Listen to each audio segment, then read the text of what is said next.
So things I know. And welcome into downtown Tulsa. There you see the backdrop of the setting tonight at One Oak Field, coming to you live here from the city of Tulsa. We welcome you into Tulsa Roughnecks soccer as they get set to take on tonight T2, Portland Timbers 2, coming in with a 1-2-0 record with 3 points. Roughnecks still looking for those elusive first points on this very young 2018 USL season. There's the head coach, David Vaudreuil, walking through the pregame preparations, having a nice drink and sitting down and getting set for what we believe to be one of the most important matches that we've ever had here at One Oak Field. Welcome in, everyone. I'm Jeremy Poplin, joined by Dave Saunders up inside the broadcast booth. Brady Ballew's the third member of our broadcast crew that we will welcome in coming up a tad bit later. But Dave, knowing what's at stake here as we get set to watch the players walk out onto the pitch, how important is tonight's match, in your opinion, for moving forward in 2018 for the Tulsa Roughnecks? I think it's vital. When you go 0-3, it's not great. You know, there's been some sendings offs, etc., etc., a few injuries. And there's Francisco Ugarte leading out the Tulsa Roughnecks for a vital game because they need to put something on the board pretty quickly for the fans, for the coach, for the players, for the good of the squad. And so what better time to do it than here on a beautiful sunny evening against Timbers 2. It will be a fantastic night, a little bit chilly here at One Oak Field in downtown Tulsa tonight with the Roughnecks taking on T2. We're going to take a timeout, and when we come back, we'll run down the starting 11 for you on each side, and that's coming up after our first timeout here live in downtown Tulsa here. This is Tulsa Roughnecks Soccer.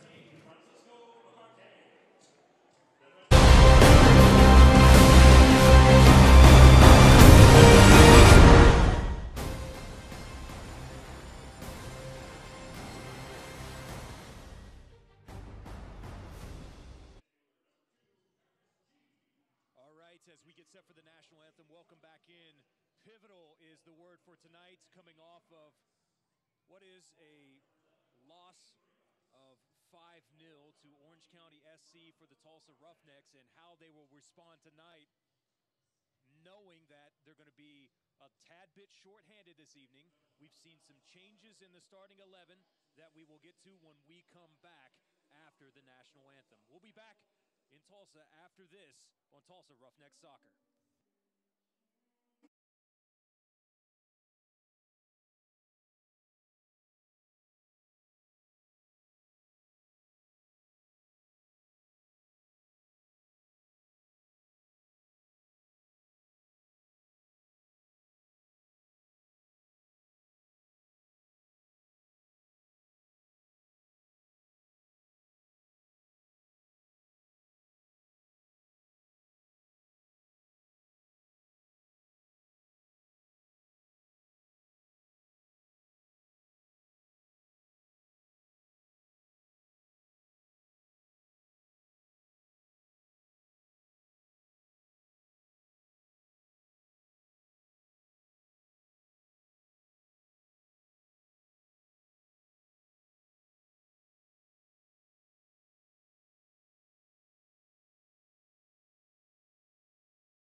Nice, cozy.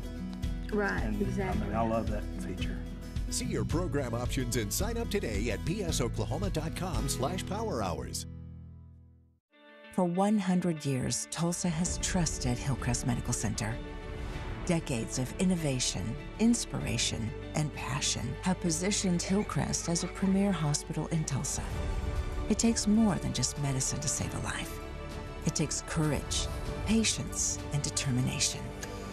Thank you for a century of trust and the privilege to serve you. Hillcrest Medical Center, serving Oklahoma for 100 years. All right, welcome back live to downtown Tulsa. Jeremy Poplin, Dave Saunders with you.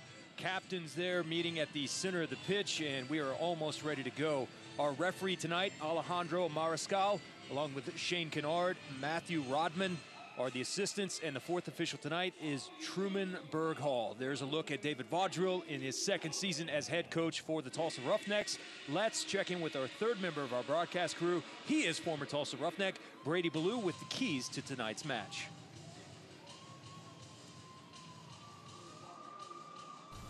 Thanks, Pop. I've got 3 keys for tonight's match. First, whatever we do, we have to do together. We have to defend in groups all over the field and move as a unit. Number 2, we have to win our individual battles. I said it again this weekend, but if we can do more of that, winning those one-on-one duels offensively and defensively, it puts us in a good position for later on in the play. Finally, number 3, I think every player has to find a personal reason to dig a little bit deeper, to give a little bit more and sacrifice for the team. If we do all 3 of these things, it's going to put us in a good position to get some points tonight. Back to you guys. Roughnecks players finishing up their photo for tonight as we get set for tonight's action with T2 in the house to take on the Roughnecks. There's Cameron Knowles, the first season as the T2 head coach. It's always fascinating when you see a 2 side come in and what approach they take through their academy system and into their, well, what in some instances can be referred to as their second team. But T2 comes into tonight a little bit different from what we've seen in the past. They've had sort of a renaissance, so to speak, which we will get into coming up a little bit later as far as how they have adapted this T2 team. There's Bobby Inserta in goal tonight for the Tulsa Roughnecks, and how pivotal of a role that we all know that he plays as we are almost set for action. Final thoughts before we have the kickoff this evening, Dave Saunders? Few changes, different formation for the Roughnecks. Important they get a good start. There's players like Rivas, for me, who've got to do more in the Roughnecks shirt. I think they're well led by Ugarte. You mentioned Fabian Serda. I think he's going to be key for us tonight as well. Let's see what they can do. Different formation, fresh start. I'm glad they've got this game so soon after that 5-0 defeat. On a night in which we are honoring Oklahoma teachers who are in the midst of a walkout here in our state. It was free admission tonight for teachers showing their teacher ID, and also students high school level down, also a free admission for them. This broadcast is in dedication to those that we know are fighting for equal rights here within our state as far as education is concerned. Now we see Joaquin Rivas have his first attempt on the ball here this evening, and the Roughnecks are underway with a bit of possession here in the early going. And we can already see the approach trying to establish themselves here down the near side, as we had our first looks at Josh Morton there, the rookie from Cal, making his very first start in 2018 here for the Tulsa Roughnecks. Yeah, interesting for me that Morton's gone wide on the right. Paris G's playing more of a central figure. There he is on the ball now with Mirkovic, the experienced Mirkovic, in this 3-4-3. And a word for the captain, Ugarte, he's playing on the left of the 3. I thought he might be in the centre, but he's playing on the left of the 3. So it's a different formation, different approach, and something needed to change, and here we are.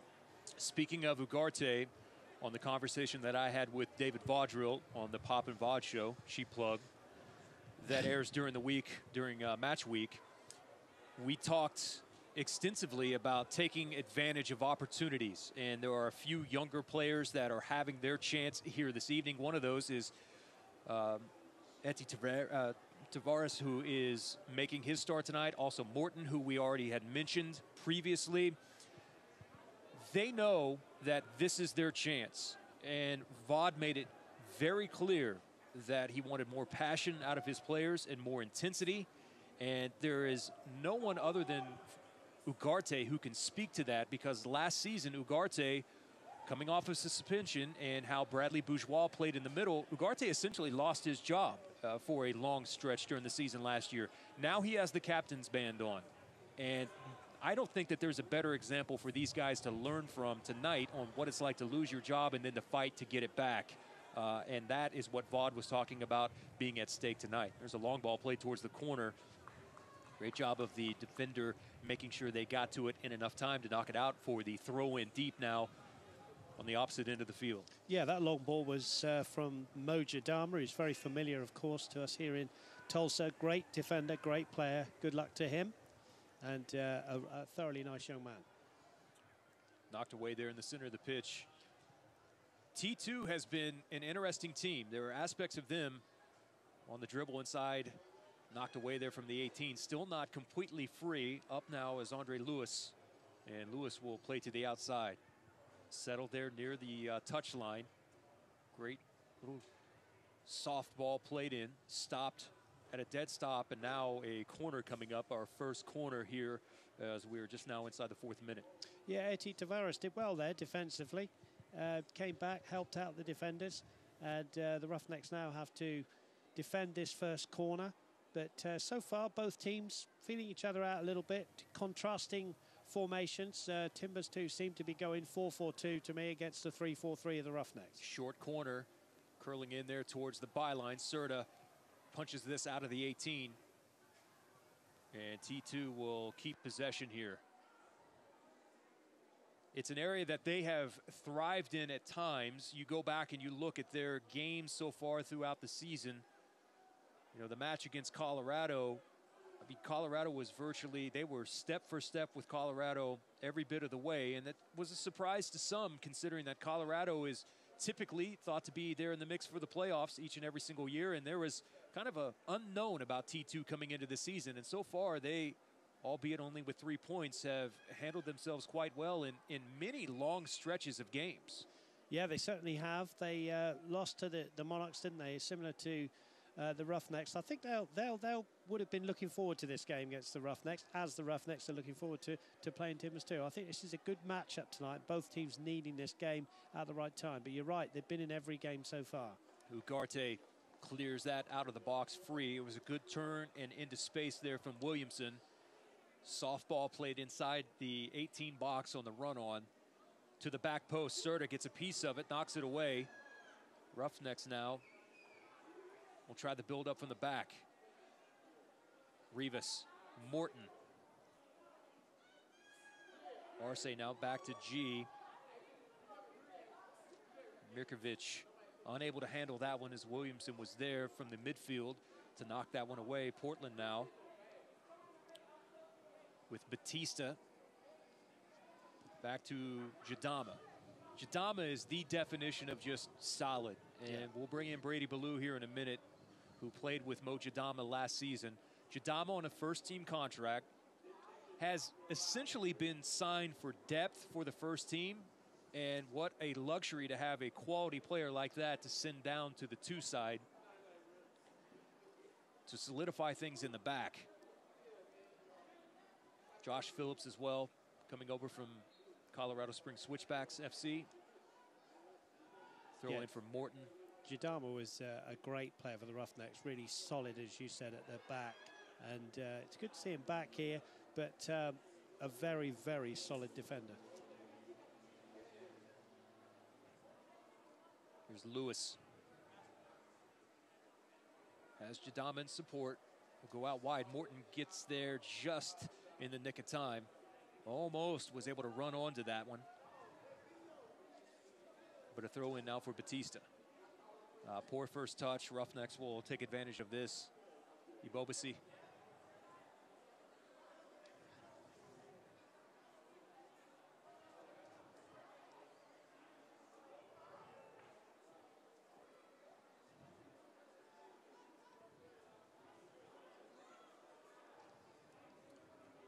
There's a play for the Roughnecks. That is a great little triangle, little give and go there from the Roughnecks.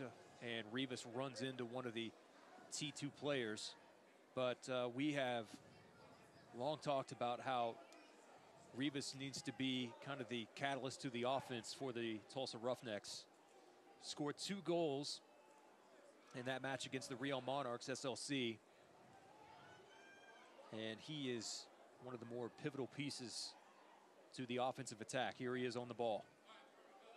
Has Eti to the outside, and the assistance flag is up. And offsides. Yeah, just offside there, Tavares, but it's good to see Tavares making that run to the right-hand side. He's playing right across the midfield, and we've already seen, going back to Rivas, we know what a great player he is. Big player for the Roughnecks, needs to do more by his own standards. Hasn't been in the first 3 games as he would have liked, but it's good to see him on the ball early on here. 7.5 minutes gone, and he's got several touches of the football, so that's really good from the Roughnecks' point of view. Here's McIntosh. Wayward ball from him. Throw in now for Tulsa. As there's Jusino. Was not in the starting 11 this past Saturday for the Roughnecks.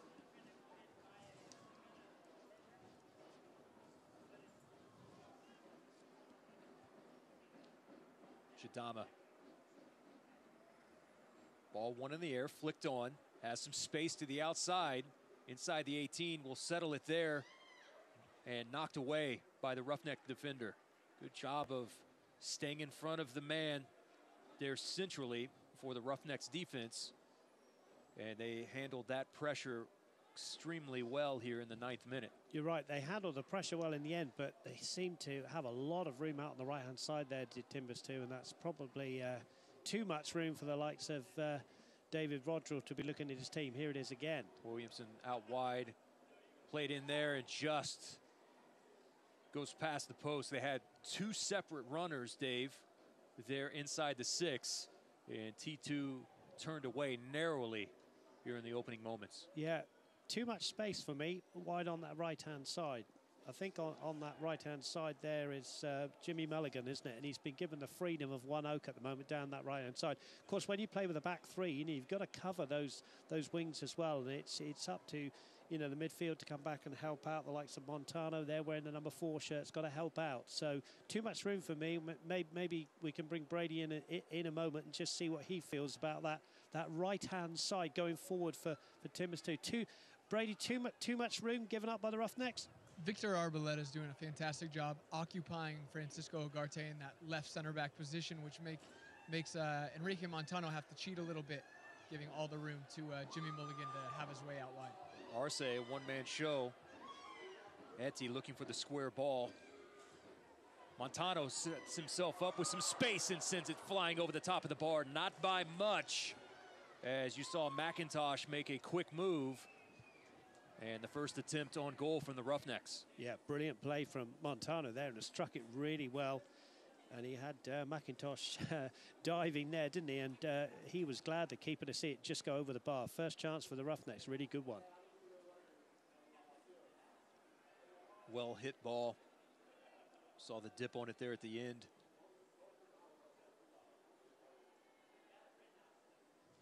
That one kept in play.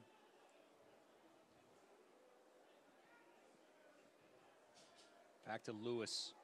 Lewis now, again, more space there to the outside. You can see Montano now tracking down, gets to it to the outside.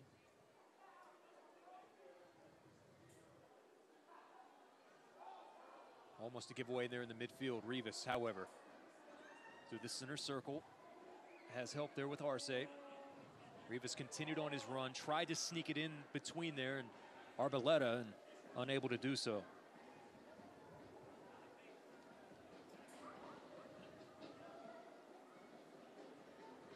Ugarte steps in front, wins the header.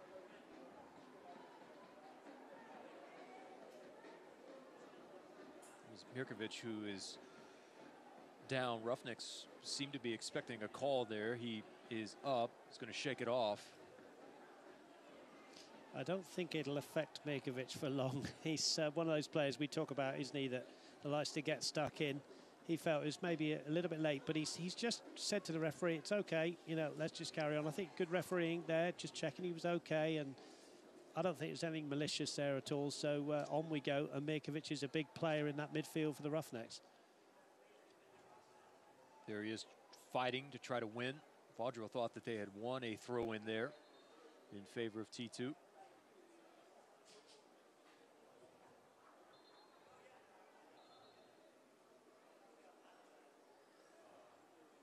David Vaudreuil was quick to take ownership of the 5-0 defeat here at One Oak Field this past week. Knows that they expect more, and the team wanted to take their mind off of soccer for a bit, went out and did some team bonding. I agree with him to a certain extent, but I do think that once those players cross that white line, it's their responsibility as well. And I think, you know, yes, he will take everything on his shoulders, as many top coaches do, and they take the pressure off the players. But as I said the other night, you look around at your teammates, you say, right, who's going to roll their sleeves up? Who's going to dig us out of this hole? Who's going to be there for me when I need you? And I think the responsibility is on the players as well. But I did like the interview he gave you, and he wasn't shying away from it, was he? Jusino with the throw. Zambrano from midfield. T2 unable to keep that ball on the ground. Possession out for Tulsa. Outside as Paris. Paris towards the byline. Jadama pokes it away. Roughnecks players were in behind, and now a dead run here from Eric Williamson. Has help to the outside. A shot that's there. Oh, and a save because that one was on its way in. And the Roughnecks fortunate to be up, or excuse me, level still. It's a brilliant save from the trailing defender back to make sure to keep that ball out of the net. I think it was Jusino there, and a good job he was there, Pop, because one of the other points I was going to make, 14 minutes gone, the Roughnecks did not want to concede a very early goal here tonight. That would have been disastrous, and they've kept it out for 14 minutes. But we'll see the replay here. It's a great move, by the way, from the away side here. But look, I think that's Jusino there. It was Jusino. With Serda beaten. So well done to him.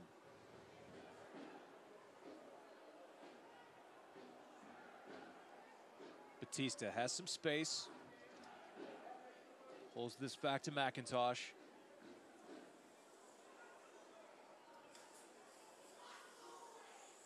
You know, as we were mentioning off the top, the T2 program in itself has gone somewhat of a transformation. I mean, I think you're seeing from the bench aspect, I think they're using a lot of the younger academy players. They have taken it upon themselves to sign guys that have USL experience. And for a team that, quite frankly, we didn't quite know what to expect, I think has shown quite well here in the early going of the 2018 season over the way that they've been built. And I think that's the proper way to do it, because yes, you want to be able to play your guys. That's part of the academy process anyway, is getting younger players minutes, but also providing them far too much space on the outside. Settle there from the touchline. Etty does a great job in order to force that ball back to Zambrano. And now we're throwing for T2. But back to my point, I think that's the proper way, in my opinion. I think that you help build a side like this, is provide them with enough experience. And it doesn't have to necessarily be guys that are, you know, in their late 20s or early 30s. I think that you can find guys that are in this league that have played for 3 or 4 seasons that are solid enough, and that seems to be the approach that Portland has made so far. It's a great approach, and it's exactly what you want, isn't it, Pop? You've summed it up really, really well. A little bit of experience. Some of the players, you know, quite young coming in from the academy. Some with you know, wanting to have MLS experience. You know, they're a good side. They've knocked it around well in this first 16 minutes. Free there for a moment. Williams. Not very many places for Williams to go there. And Serda has it. And it's just it's a different setting from an independent franchise like which the Roughnecks are. Yeah, and you just never know how the parent club is going to approach things. Right, absolutely.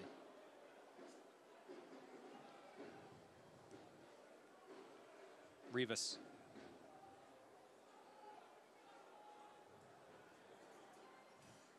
Montano on the square ball for Mirkovic.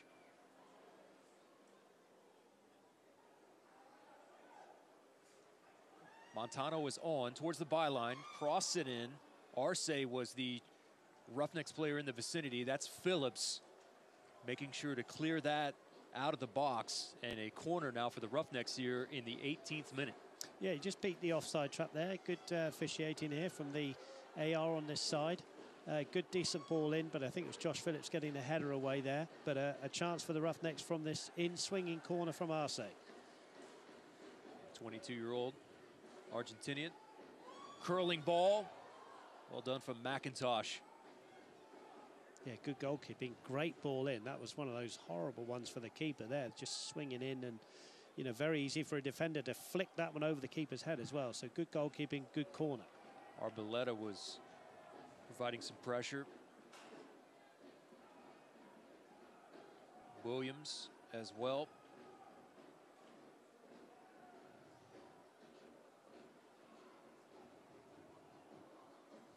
Tad bit soft there on the ball back from Ugarte for a moment. It put Serda in a situation where he had to clear that one quickly. Yeah, a little bit short, wasn't it?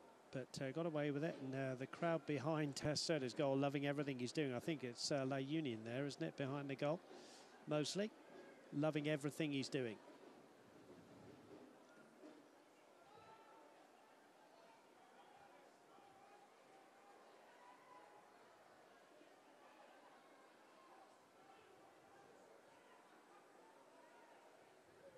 Paris creating some space for himself. Finds Ugarte.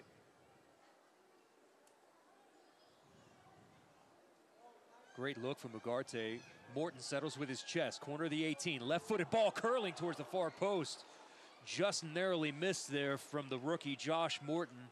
And we'll bring in Brady Ballou. Brady? He's done well to bring it out of the air like that, right into stride. Just opening that body up to curl in that left foot and just couldn't sneak it in. I will say tonight, Timbers 2 does look quite organized. They look like they're a confident bunch. They've put 2017 behind them, and I think that stems from the core of their field, straight from Kendall McIntosh in goal, all the way from new additions like Josh Phillips and Mo Jadama. And then that bleeds right into Zambrano. And so just a great core group of guys they've brought in for this 2018 season. And their oldest guy is 26 years old at Jimmy Mulligan. He's got a great foundation of experience with the Cosmos, winning 2 NASL championships and spending time with Swope Park Rangers in the USL as well as Sporting Kansas City. So it's a new look for them. They sure look the part. Yeah, and it was a little bit strange during their match against the Real Monarchs, because it was a different look. I had went back and watched obviously Colorado Springs and their match and how well that they played there, and then to see them almost look like a version of last year's side in that first half, at least against the Real Monarchs. But it was really that third goal that kind of spurred them on, and they began to play a little bit better, almost what we've seen so far here in the early portion of the year. Here's Montano.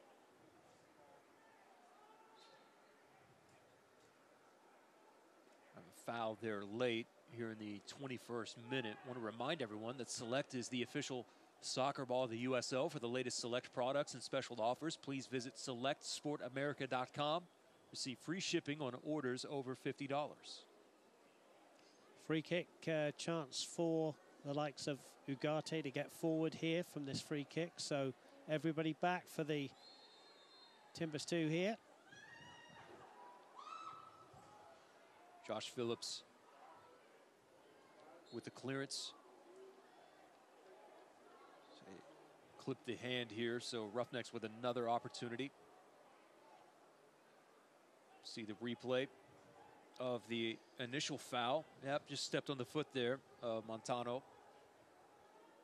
Williamson, the guilty party.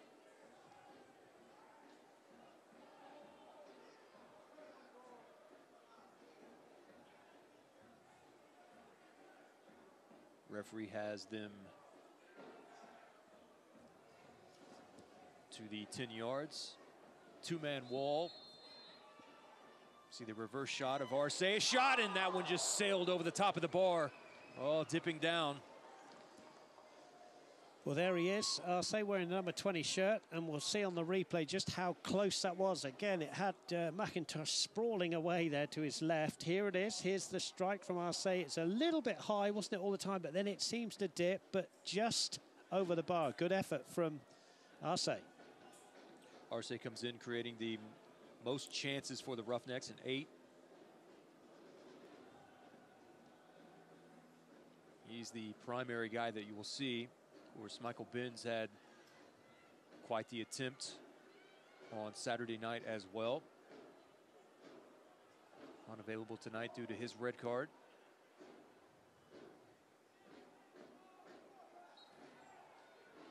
Mirkovic tripped up.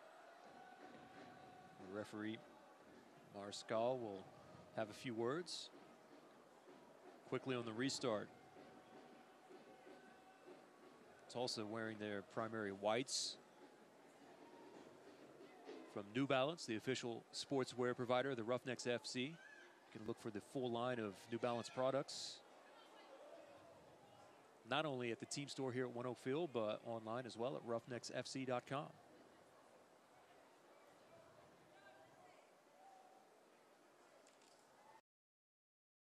Coaches will be quite pleased with what they've seen in the first 23 minutes. I mean, if you're picking faults, I guess it's for want of a better expression. You know, Coach Vodrell will say maybe Timbers 2 have had too much space for his liking, but in the last few minutes, I think the Roughnecks have coped with that and got a better formation now. But you know, if you're the coach of Timbers 2, you're saying I've been quite pleased with what we've fashioned out so far. So pretty even, but a good game. And as I said earlier on in the commentary, one that both teams would want at this stage of the season. And it seems it did take Tulsa about the first 20 minutes to settle in a bit here. They have had at least more possession here over the last 5 minutes or so. This is an area, though, boy, centrally Williamson has had a lot of space on the night so far. Mulligan will play this one back. Lewis.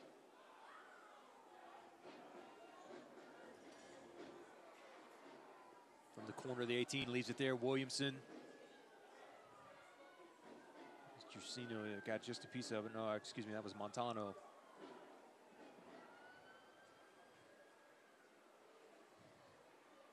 Garte spins away from pressure. Left-footed ball forward. Mirkovic got a piece of it. Arce runs on. Yeah, it's a good flicked header there from Mirkovic there. Put Arce straight in, but there's Jadama with him, not giving him any space at all at the moment.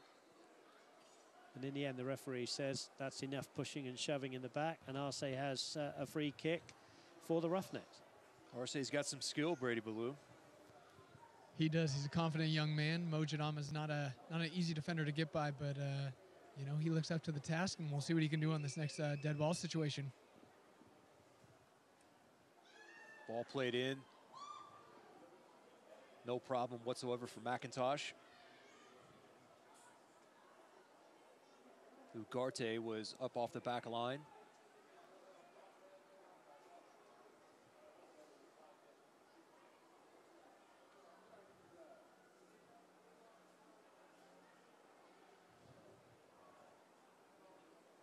Brady Ballou knows Josh Phillips quite well.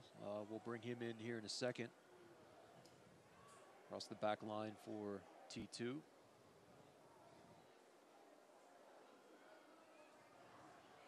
Tavares.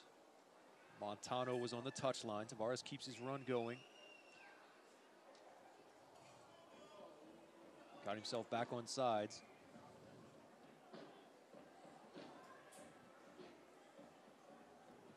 It was Mulligan who wins the throw-in for T2.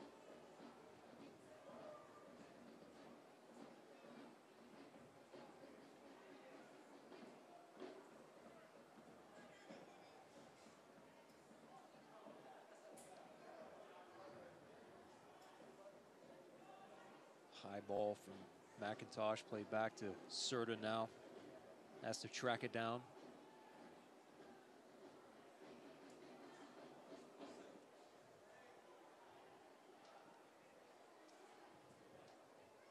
Unlucky there is Hetty.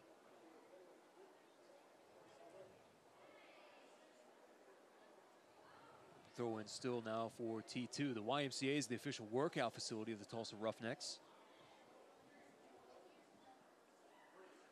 See the former Roughneck there, Alex Mangles there, just there on the bench, the gloves on. Has played one game for Timbers 2 this season, hasn't he, at Seattle Sounders. Another familiar figure back at One Oak. Alex, of course, played with Josh Morton. Well, danger still free.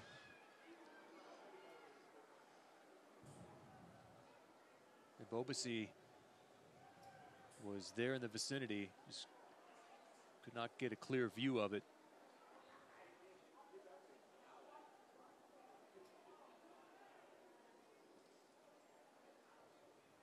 Roughnecks trying to shore up their back four here in this game. This is the last game of the 3-game homestand for the Roughnecks.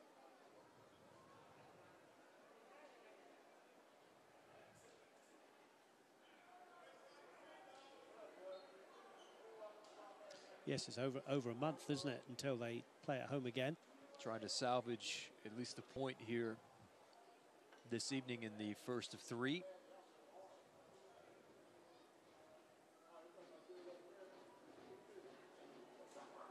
David Vaudreuil has obviously been forced to make a few adjustments tonight inside the starting 11 from what we've seen on Saturday with not only the injury situation, but having 2 players on red cards.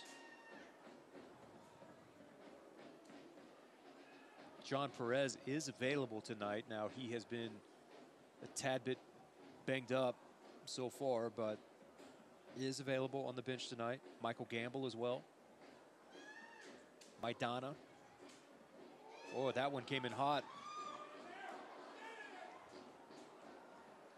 Yeah, that one kind of hit Etty in the face there, didn't it? But he's got the Roughnecks a corner here, so a chance here. Rivas has gone to take it short, but I think this one will go long.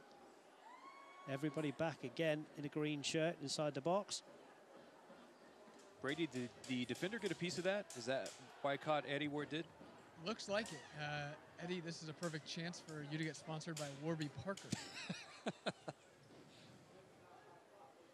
Warby Parker also recently partnered with Arby's in their latest media efforts, so it looks like they'll partner with anybody. It was good hustle from Joaquin Rivas, tracking back. Ball played in, it's there. Good job by the defense. Still one more time. That's Ugarte. They got a piece of it this time. That's twice now that the last line of defense there for the Roughnecks has been located there centrally. And T2 has had the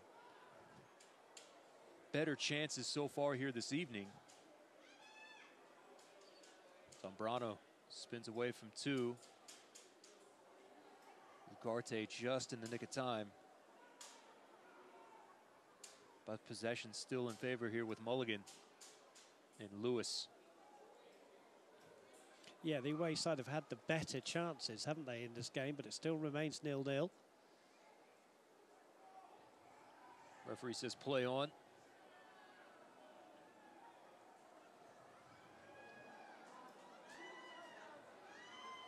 From the byline, good ball. Knocked down by Phillips. Results in a corner now for Tulsa here in the 31st. Yeah, good breakaway there. I think Tippers too felt they should have had a foul. They're giving the 4th official a few comments in his ear there. But it was a good breakaway from the Roughnecks. They've got another corner here.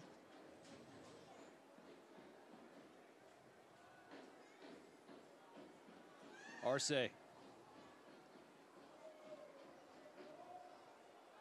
Williams for T2.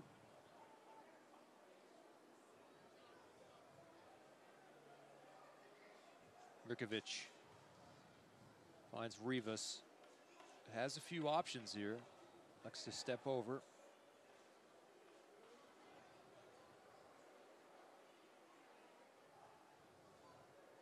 Paris G with the shot.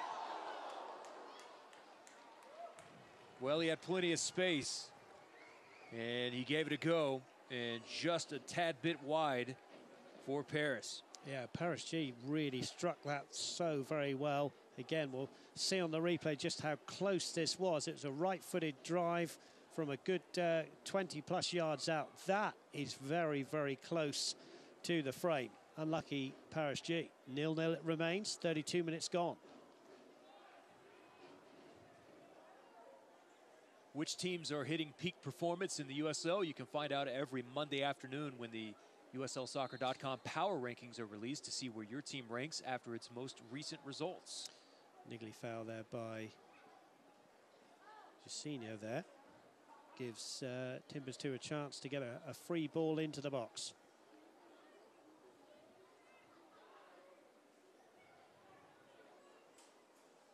Zambrano.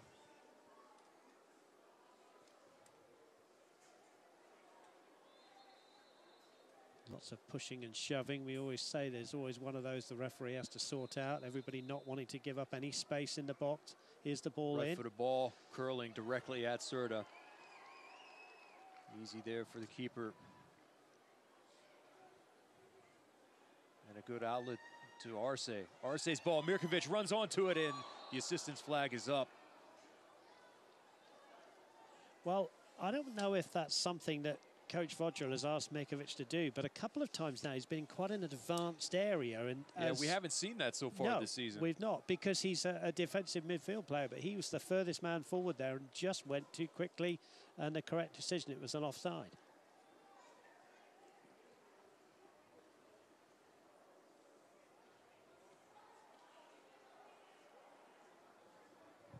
Brady, you know Mr. Phillips, who's currently standing there by you.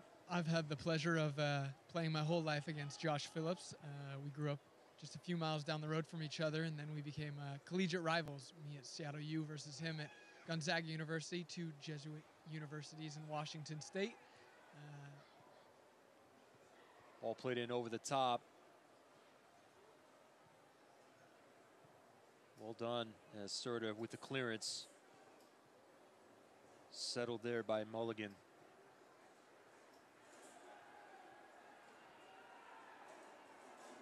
Mirkovic is down. And now we've got Ugarte that comes over. And now some pushing and shoving.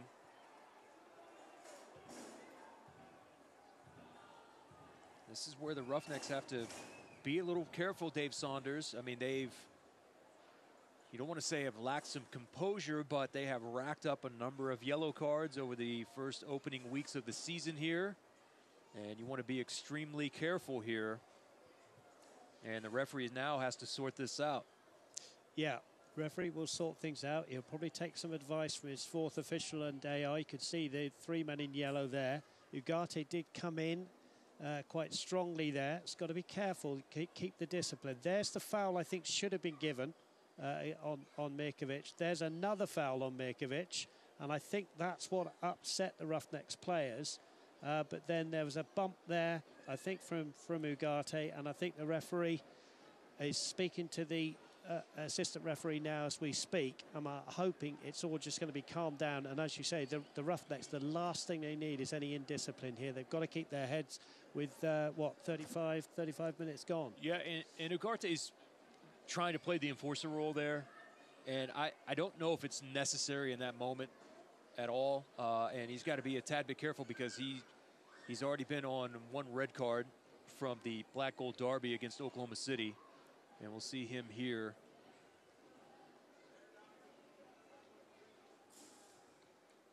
Because it's never great when it happens right in front of the bench, is it? And, you know, people obviously, you know, because they're behind persuasive. their team. Yeah, that's right. And, you know, they're passionate. So AR's talking to the referee. And maybe it will just be everybody calm down, no cards, let's get on with this. It's been a good game up to now, and we don't want it spoilt with red cards. There's the Roughnecks have had 3 red cards this season.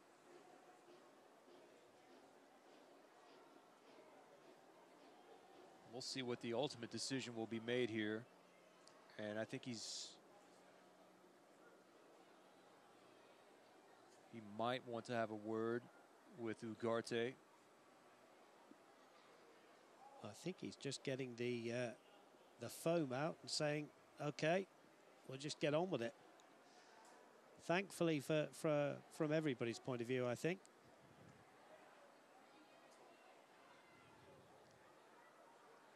Nope, the card is coming out, and we shall see as he makes his approach.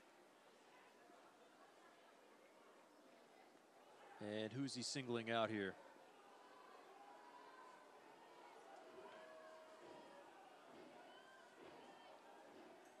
Well, I don't think it was Ugarte. Was that Montano? I think so. Brady, could you see from your angle? Couldn't see from my angle. It looked like Augustine Williams. Yeah, it was definitely Montano, is the word that I'm getting. Yellow card to Tulsa in the 38th minute, given to number 4, Enrique Montano. So Montano into the books. Roughnecks have to deal with, again, more pressure there on the right side, deep in the corner of the pitch. Here's Jadama.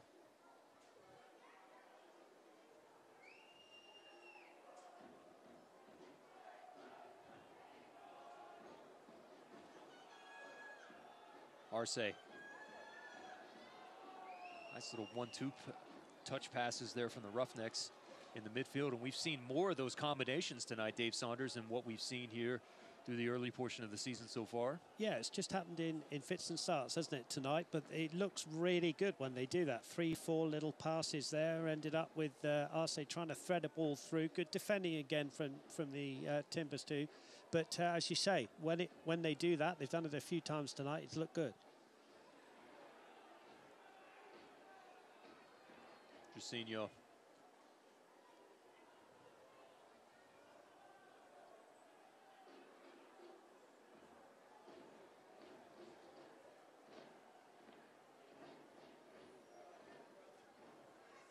I've been impressed with Mirkovic again in this first 39 minutes. He's broken things up. He's put some tackles in. He's been fouled a little bit himself. There's a foul there.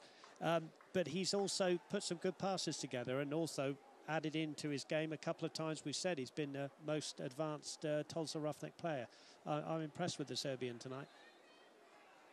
USL's official Twitter feed keeps you up to date with news, live game updates, and highlights from around the league 24/7. You can follow at USL on Twitter. There's the Green Country Chevy Dealers Ball Kids. The temperature is dropping all the time, my friend. We've been in the 70s here as of late. Had one of our spring freezes last night. Shoving there and a foul called. Dipped into the 20s, and as we got set to start this evening, it was in the low 50s, and it is moved now into the upper 40s.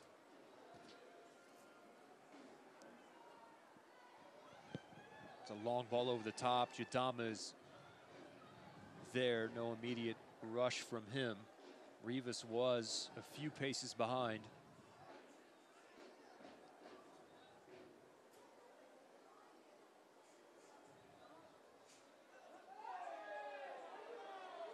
Assistant will point in favor here of T2.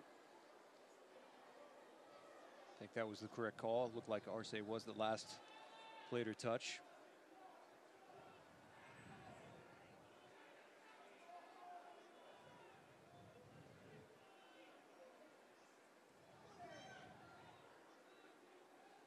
Rivas dispossessed here as Lewis. One touch to the outside. Finds his way past Jairzinho. Munoz with a great effort there from his position. And a giveaway. Mirkovic was fouled off the ball there, and that's going to be a yellow card. I'm trying to see who that's for, but it was definitely a little clip on the heels of Mirkovic there. Yeah, that's on Arboleda. Yeah. So we've had 2 bookings so far tonight.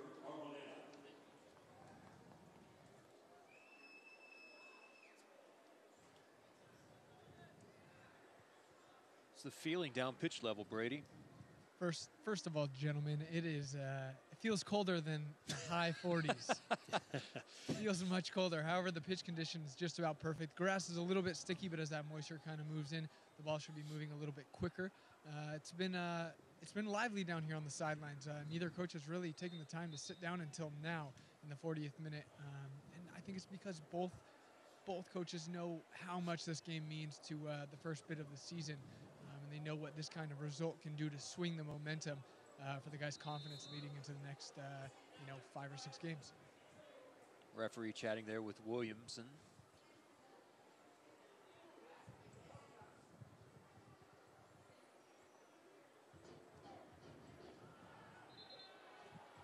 First team loan, by the way, is Williamson. Made his debut, Switchbacks FC. They're on March 24th.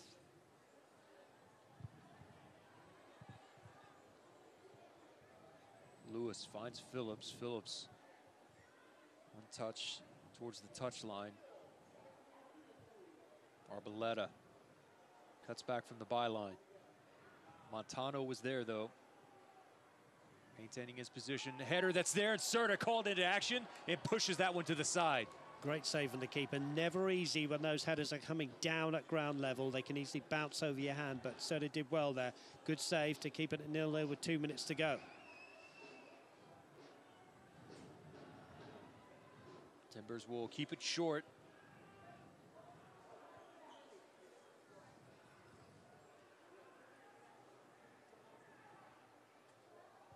Not much on the attempt from distance there. Serta now has it. You can have your say in who becomes the USL Player of the Month from March and which players earn the USL Goal of the Month. Actually, I should say April and Save of the Month awards by casting your vote this weekend at uslsoccer.com. Doesn't seem like we should already be in April, Dave. Absolutely. It's flown by, isn't it? Roughnecks under a tad bit of pressure here.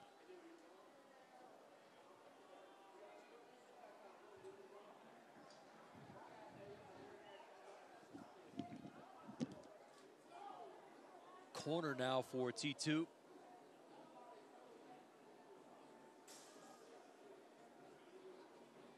Roughnecks will send 2 players out.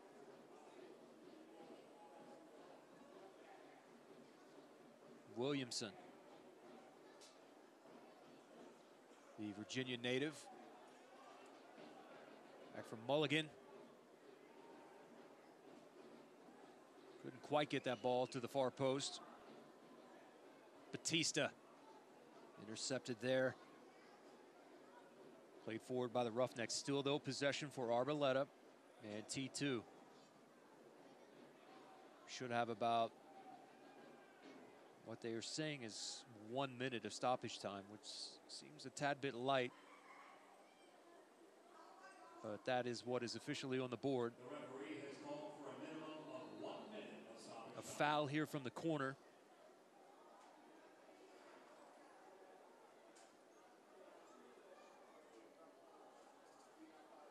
Roughnecks needing to survive his final 60 seconds here.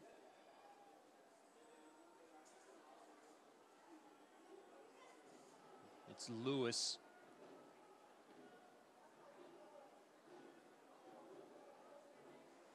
Has his hand raised. This is almost from the touchline. Low driven ball, knocked away. Mirkovic turns, fires, plays this off of Lewis, and that will be a throw-in for the Tulsa side. Hey, don't forget about the From the Pitch segment. You can hear exclusive stories directly from the USL's players in uslsoccer.com's From the Pitch, with written and video content that provides unfiltered access and first-person look into the professional game and the players' everyday lives.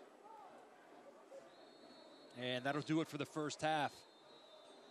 We are scoreless here in downtown Tulsa at One Oak Field with the Roughnecks and Portland Timbers 2. An important match for both sides. Roughnecks looking for their first points of the 2018 season. Timbers trying to get a road win here in Oklahoma. Part of the 3-game stretch here for them on the road away from Portland. Roughnecks players are gathering there, going over a few notes for them. We'll hear from the head coach, David Vaudreuil, here in a moment as Dave Saunders makes his way out to the coach. Gives me one opportunity to tell you about the Facebook page of USL. Best from across the league with news and highlights, interactive features. And like USL on Facebook to get the league's best content delivered directly to you. Let's go down on the field with Dave Saunders, who's standing by with the head coach, David Vaudreuil. Well, David, 0-0 at halftime. Would you take that? Absolutely. You know, after giving up a goal in the first 15 minutes for the last 3 games, we're definitely pleased to come in. That was the goal, no goals.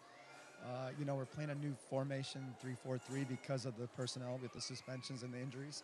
So it's been a little bit difficult to sort out the tactics, but I think we're doing a decent job, and just got to have a little more of the ball. We've been too easy to play the ball up in the air and just give it away. And you know, we played 6 balls in the air to the guy who's 6'6" on the left back instead of going to the guy who's 5'8" on the right back. But the more we knock the ball on the ground, the better we look. We look like we're going to be dangerous. Offensively, a couple of long-range efforts. More from your side in the second half, maybe, offensively? Yeah, I think every time we've gotten around them, we played the first ball across and hit the first guy in the zone. I want them to go in the box, take your time, and tease them and make them defend. We can't just let them off the hook easy by whacking the first ball into their guy and they clear it up.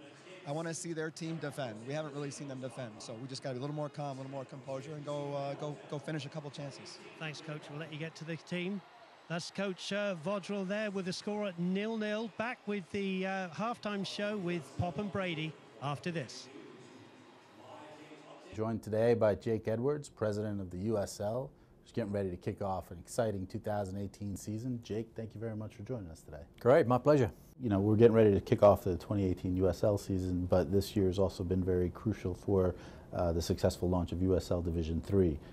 Talk to us about you know, the league and kind of the steps that are taking place to get ready to kick a ball with them next year. Yeah, that's a great deal of work that's gone into that so far. It's been a 2-year project, and we're kicking off in 19. Very excited. It's a significantly important step that we're taking here because there needs to be more professional soccer. There are a significant number of communities and fans that don't have access to a professional team of their own. And there's an opportunity there to go into these communities.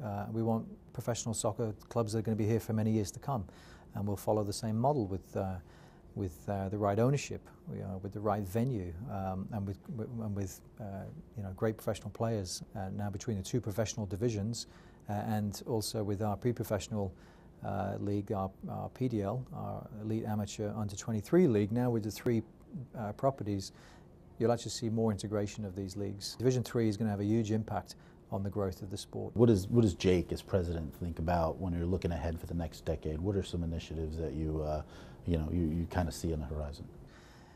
We set a long-term strategic plan out that took us through 2020. Some of those projects are going to carry on beyond that.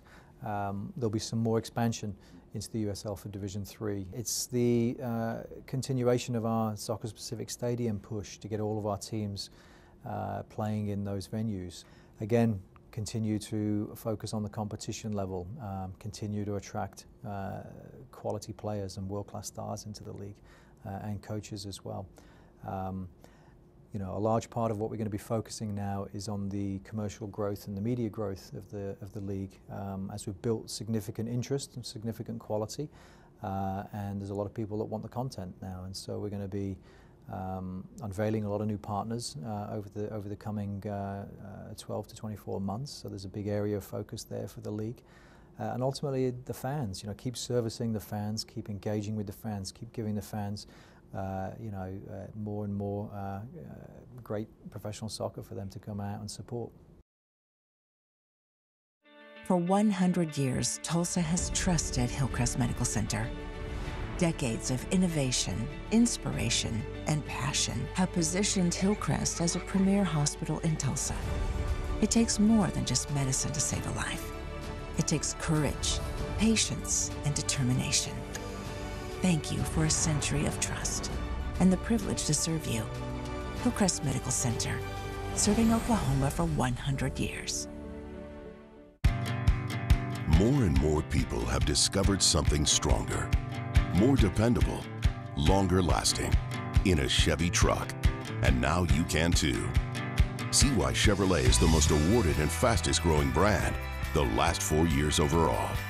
Get a total value of almost $8,000 on this Silverado All-Star when you finance with GM Financial. Plus, current competitive owners get an additional $2,500 competitive owner cash allowance. The Fox 23 Severe Weather Team puts your safety first.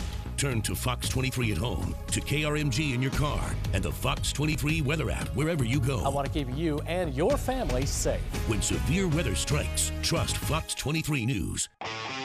Osage Casino Hotel is your premier venue for total entertainment. Whether it's date night, game night, guys night, or ladies' night out, it's always your night. Make it unforgettable at Osage Casino Hotel in Skytook and Ponca City.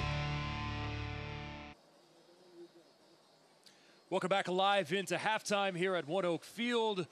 Coming to you from the home of the Tulsa Roughnecks. I'm Jeremy Poplin. Brady Ballou, our sideline reporter, coming up for our halftime interview. And Brady, some of your quick thoughts here on the first half that we've seen level so far. And you heard Coach Vaught say that he'll take that right now, given the circumstances. Absolutely. They've transferred to a 3-4-3 formation just to give the Timbers 2 a different look, you know. And I think that's paid off with great dividends. And yeah, it's just it's giving guys opportunities to get further up the field more often. That's what we needed. So we're seeing Ivan Mirkovic get a little bit farther up the field more often.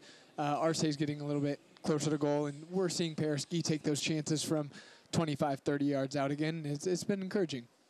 Do you agree with Coach Vaught? Do you feel like that they have not made T2 defend as much as what he would like? Yeah, I think there's certainly more opportunities to create chances to hold on to the ball, make them defend, take those extra 5 passes that makes the defense shift, to make them think, make those guys think, make them react, and, you know, chomp at the bit and make some fans cheer. Who's been impressive for you so far in the first half? You know, you've got to look at guys like Enrique Montano. He's been getting around that left side and creating a few times. So we've seen him deflect a ball off Josh Phillips out of bounds to create a few corners and then get some encouraging crosses across as well. What do you think the message is to the team inside the halftime locker room? You know, it's to stay settled down. It's to stay humble in the moment. I think the first thing you have to do is focus on those 5 minutes. If we don't focus on those 5 minutes, we've seen what the starts of our halves have looked like in previous games. So those first 5 minutes are crucial, and then from there it's building out of the back and creating those moments where guys are stringing together passes to get T2 to move.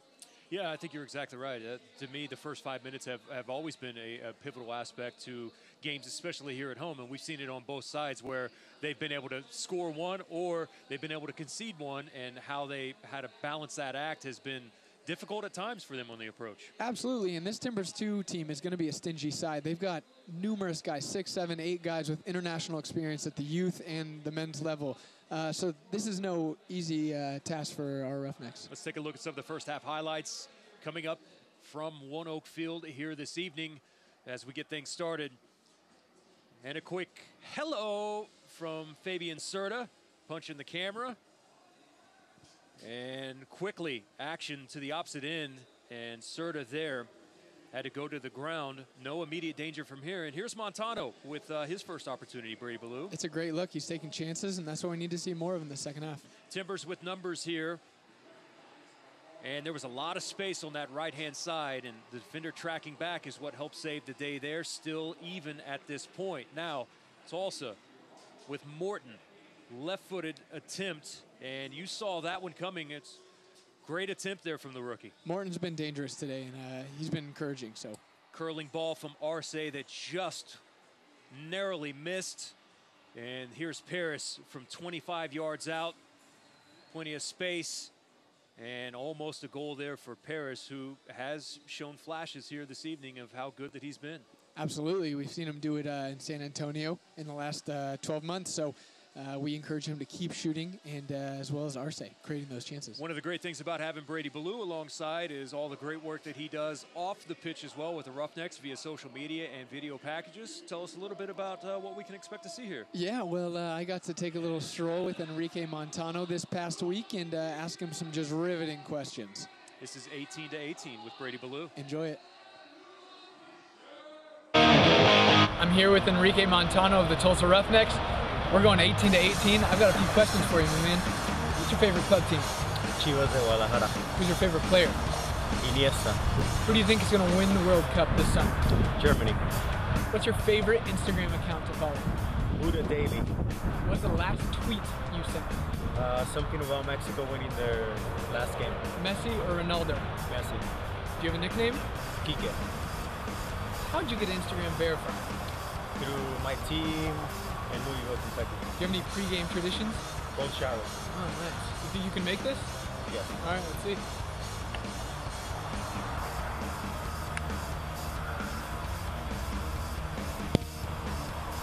Woo!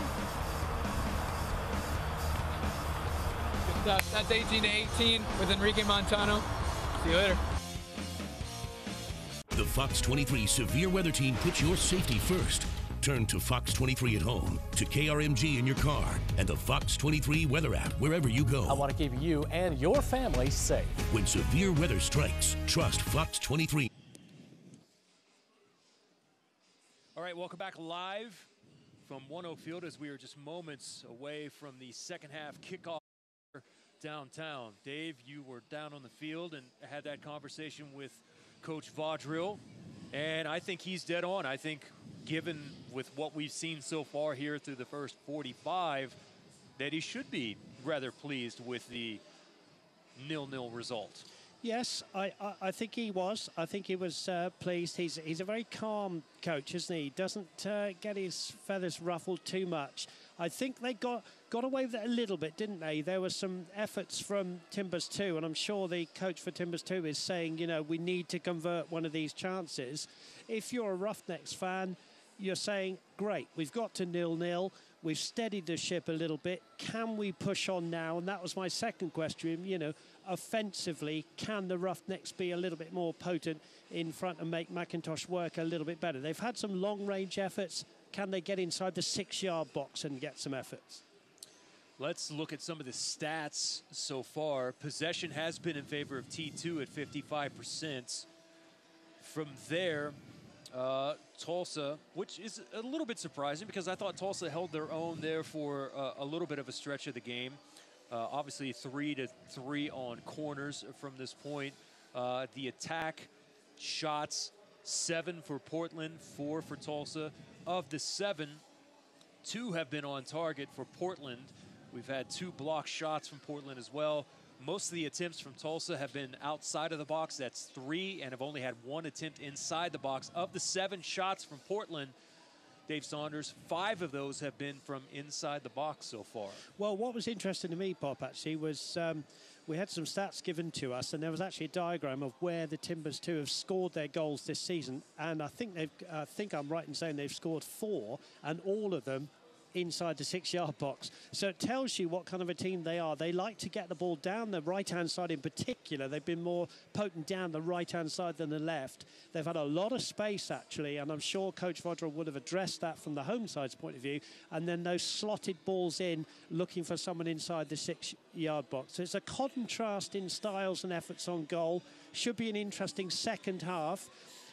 I think if you asked a Roughnecks fan now, they would take 0-0 at 90 minutes, but of course they would dearly love to go on and win this game, as of course would Timbers too. Do you expect any changes from the Roughnecks side? Not and when we do, maybe it's the kind of a change of pace guy and Michael Gamble. I rate Michael Gamble.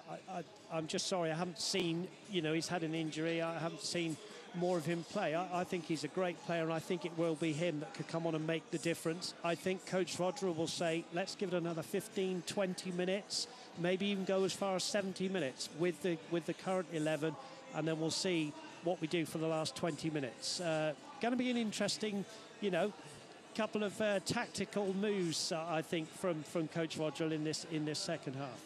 To me, this is the best performance we've seen from Paris G so far here in 2018, and he was brought back for this reason, coming back a year number 2 now for the Roughnecks. For him, played in the full 90 in all 3 of the matches so far, but to me, he's had the most impact here this evening. Yes, he has. I think it's a good point you make. We know he's a versatile player. He can play in various positions. Tonight he's more central. He had that effort, didn't he? That was just over the bar. There he is with the number 2 shirt on. There's Fabian Serda, who's done well, made a very good save right at the death of the first half to keep it at 0-0. But you're right with Paris G. Be lovely for Paris if he could go on and get a goal. But I'm sure he, like his other teammates, just wants to secure some points from this game. Paris did get the lone goal in the Roughnecks playoff loss last season. Came in and appeared in 19 games for them, and you knew he was going to be more of a crucial piece to the roster in 2018. We're almost set and ready to go for the second half here on a chilly night in Tulsa, on a night in which it was free admission for our local teachers who have been making national news with their walkout. And we'll support them and wish them the best of luck in their attempt to try to fix the education in our state. 100% agree here.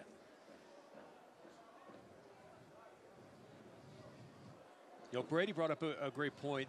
This has also been, it seems like that Montano's kind of settled into his role. We've seen him get forward quite a bit here this evening. Yeah, Montano's playing really as a left wing back, isn't he? Because we're seeing Tulsa go with a back three for the first time this season. And he did well. He had a good effort on goal. And here come the Roughnecks again down the left-hand side. Arce keeps it in from the touchline. Spins away from one defender. We've seen him with the footwork. There's 3 spins there. Unfortunate there.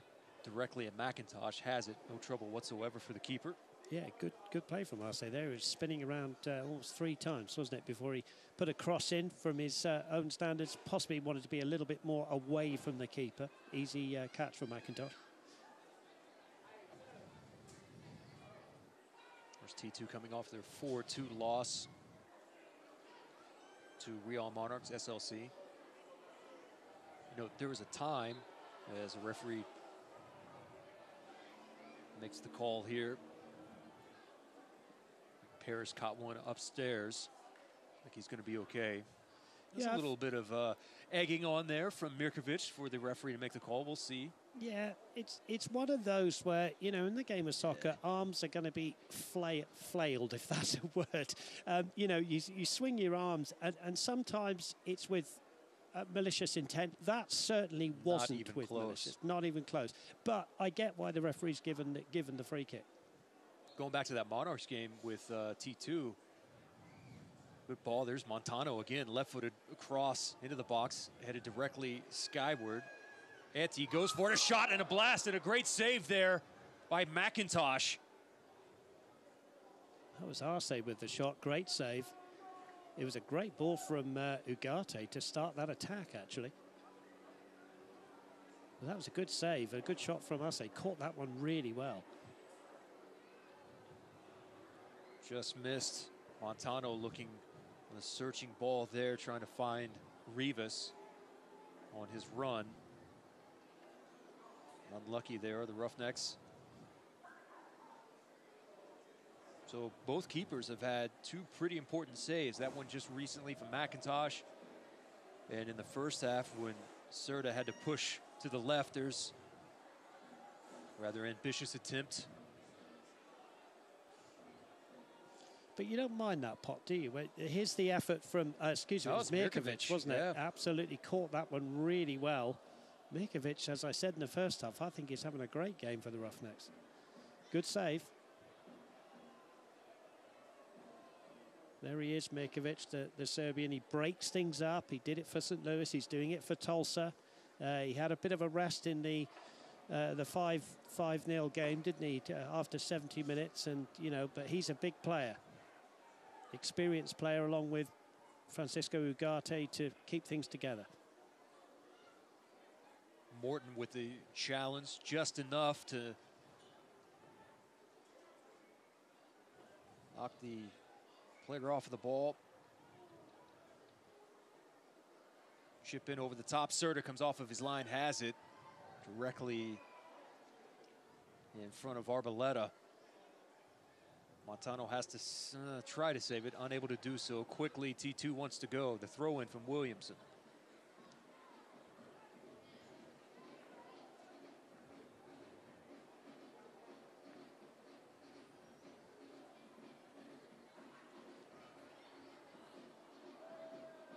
Arboleda leaves. Somehow that kept in on the byline. Williamson now shielded away there from Ugarte. Good defending from Francisco. Arce again, wonderful skill. Tavares. Mirkovic.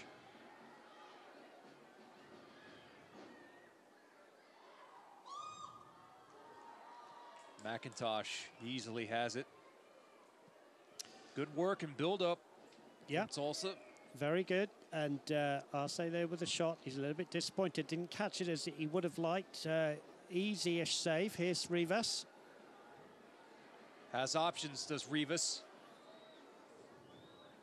On the runner. And credit the defender there. Yeah, that was a good chance. I know it's a long way away from Brady Ballou, but he probably had a good view down there. Brady, your view on that chance? Paraski does everything right in this situation, and it's just an unfortunate first touch from Rivas. I think the other 9 out of 10 times he gets that, he puts it away in that far corner with that left foot that he has. And it was given to him by a bad throw out from McIntosh, wasn't it? Yeah, it was a poor decision from him, and didn't execute it well. And McIntosh usually doesn't handle it often.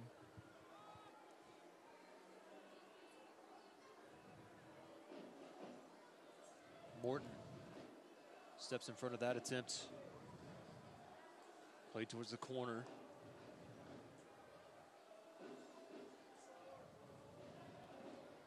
Flick on. No trouble there for Munoz. Munoz has played all 270 minutes coming into this game. And the referee will allow play to continue. Still, though, Roughnecks.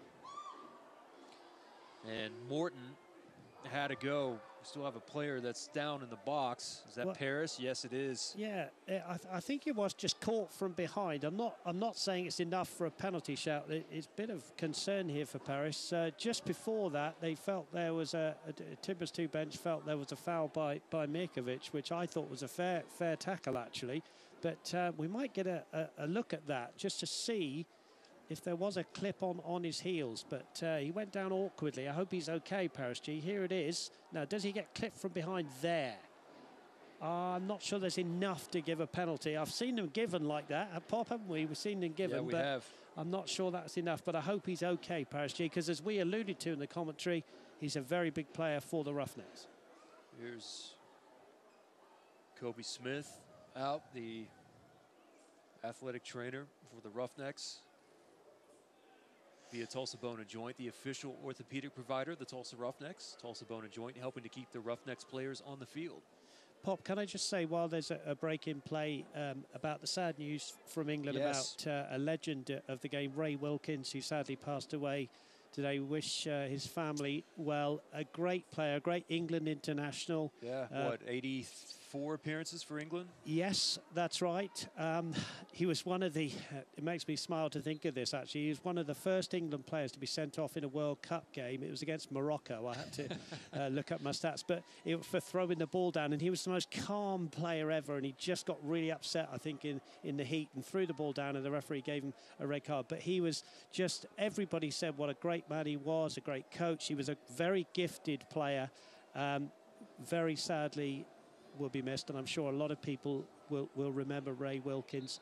If you don't, go and look on the likes of YouTube and see what he did for the great game of football across the world. Yeah, former Manchester United star, I think wrapped up with Crystal Palace. Played in Milan. Played it, yeah. I think manager for Queen's Park Rangers for a while. Yes. And still extremely young as well to pass away, so yeah.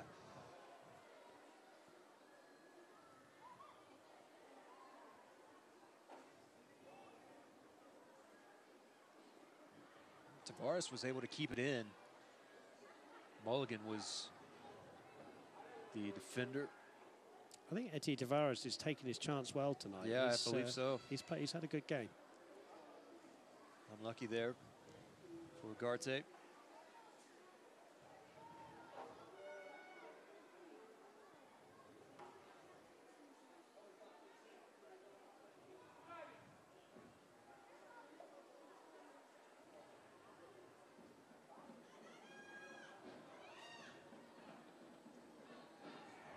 Montano couldn't get a piece of it. Corner, Arboleda. Arboleda almost knocked off the ball and then lost control of it there. Roughnecks get a goal kick here.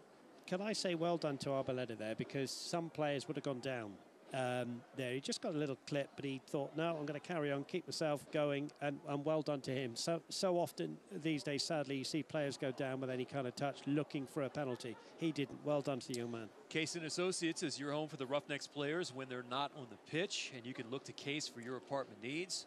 You can find Case & Associates online at caseusa.com.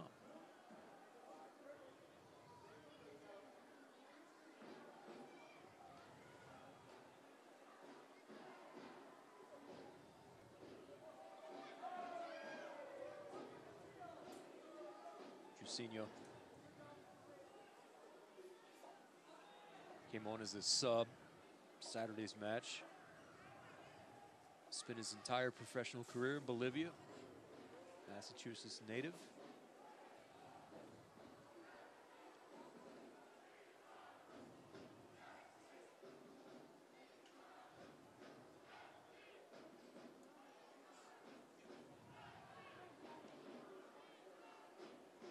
Montano has a bit of space.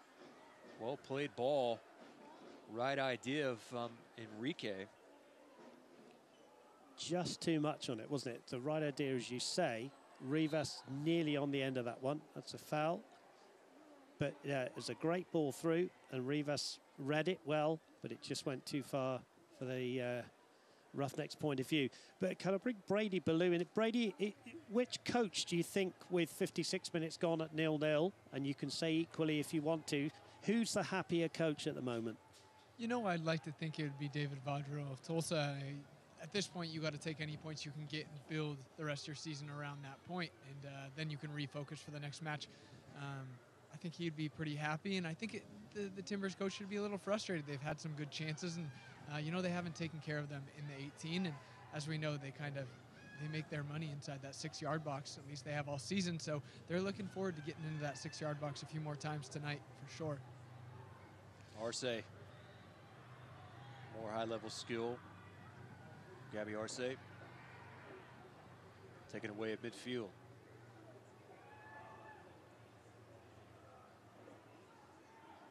This is Ugarte, who has some help now from behind, from Montano. Arboleda,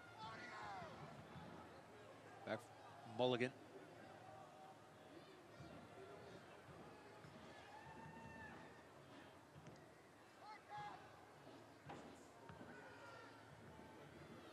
Zambrano, I thought, might have an attempt there. Roughnecks players didn't necessarily close down on him early, elected to go for the pass. Montano now centrally for Paris. Munoz to Morton, and poor first touch there from Morton.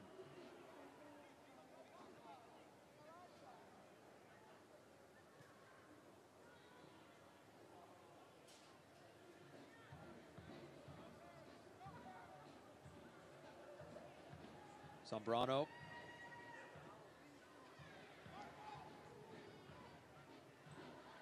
Centrally, the Roughnecks defense, Dave Saunders, has been up to the challenge tonight so far. Certainly have. The three centre-backs have done extremely well, and it's certainly better in the second half as well, Pop, isn't it? There's not as much room being given now.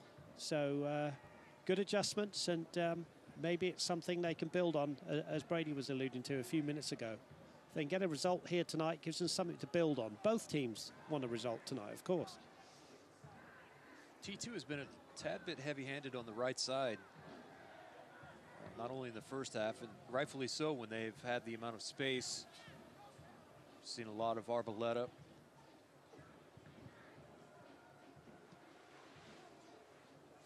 Speaking of,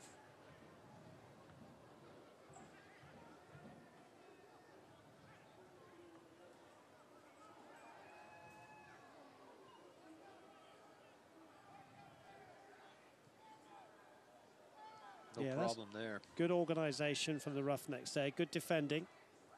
Timbers 2 probing. Here's Rivas. Has Morton out wide. Jusinho. There's the rookie. Quick turn there from Arce. Beautiful first touch there. Nearly a great ball. Just couldn't slide it through. Etty was to the outside.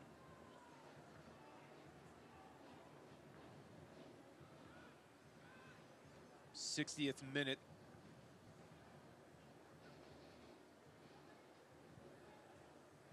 I think part of the difference for the home side is that Etty, Rivas and Arce have all had better touches on the ball, more touches on the ball. The front three for the Roughnecks have been more, although chances on goal have been a little bit few and far between, you know, they've had good touches on the ball, and that's been missing, certainly from, we said, from someone like Joachim Rivas' standards. You know, this has been a better game for him tonight. Was there any Champions League games today? I was wondering how long it was going to take you to bring that up. Slight wry smile on my face there.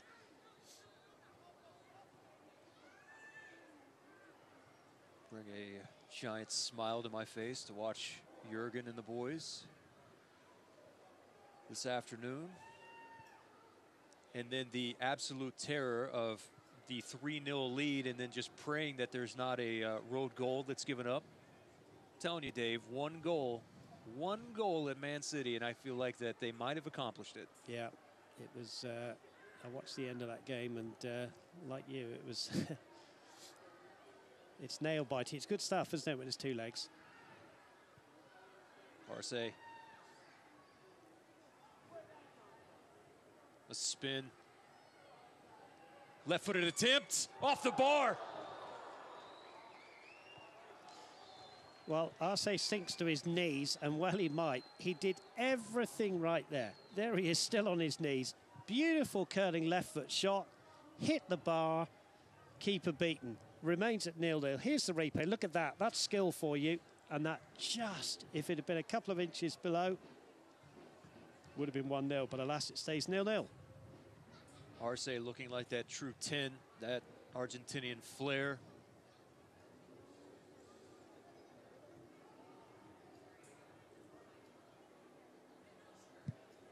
Somewhere, Juan Pablo Caffa is smiling, I'm sure of it. Well, he was up to his old tricks again with a beautiful free kick from Wasn't Fresno, he? wasn't he? Oh, man. We've seen that before. It brought a single tear to my eye.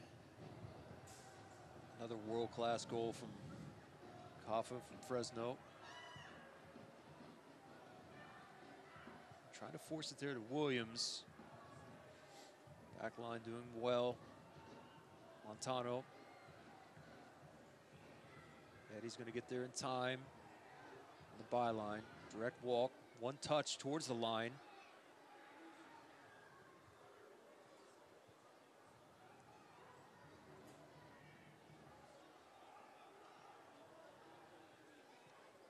Check on the possession rate here in a second. Roughnecks were at 44% at halftime. That might have grown a tad bit more here in the second half with the way they played. Here's a corner now for the Tulsa side.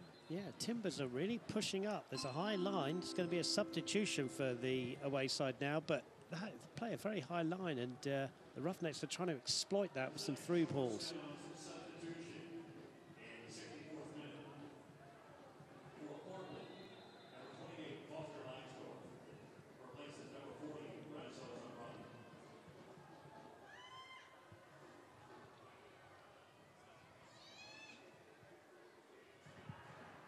Roughnecks still with possession here. Play out wide. Rivas somehow brought that down in the midst. And a giveaway there from Tavares.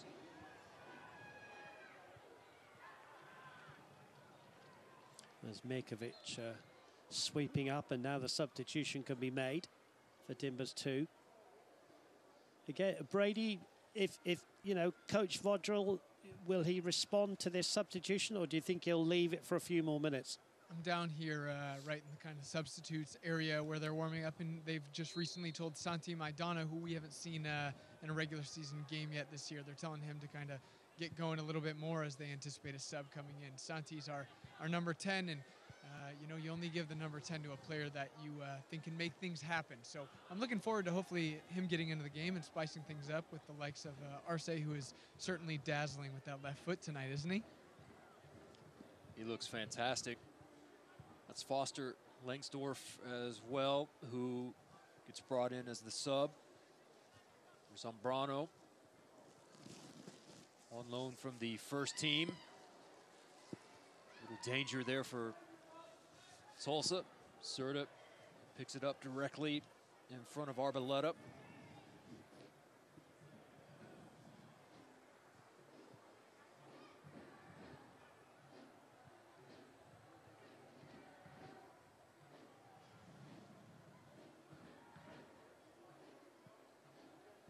Cut down from midfield. McIntosh. Morton up to the challenge. Mirkovic. Touch from Arce. Mirkovic now. Montano running onto it. Has some space. Will pull back. Arce is in the mood to take on everyone tonight. Yes, he got through 3 green shirts there. Again, he's annoyed with himself because he just got underneath it a little bit. And right on cue, here's the Roughnecks substitution. And this is going to be Maidana. For Eti Tavares. He's had a good 66 minutes for me, Tavares. 26-year-old Maidana comes to Tulsa after most recently playing in Argentina. From the famed River Plate system. Played with the Argentina national team at the under-20 level. Came on as a second half substitute in the season opener. Has logged 31 minutes so far this season.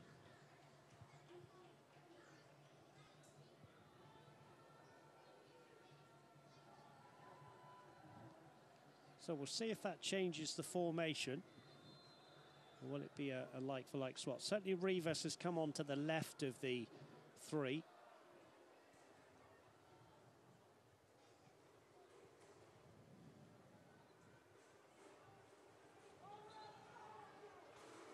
Foul as Mirkovic takes a tumble. Which teams are hitting their peak performance in the USL? You can find out every Monday afternoon when USLsoccer.com and the power rankings are released to see where your team ranks after the most recent results.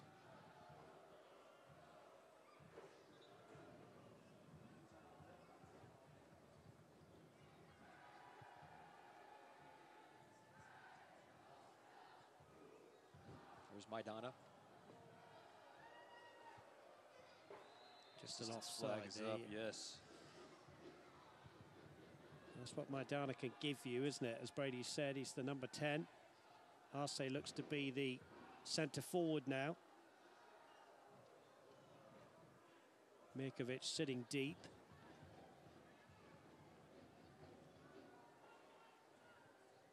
Tulsa Roughnecks are excited to partner with Titan Sports and Performance Center as the official training center for the Roughnecks. You can check out their website for more information on what Titan has to offer. Referee is pointing now to the goal kick.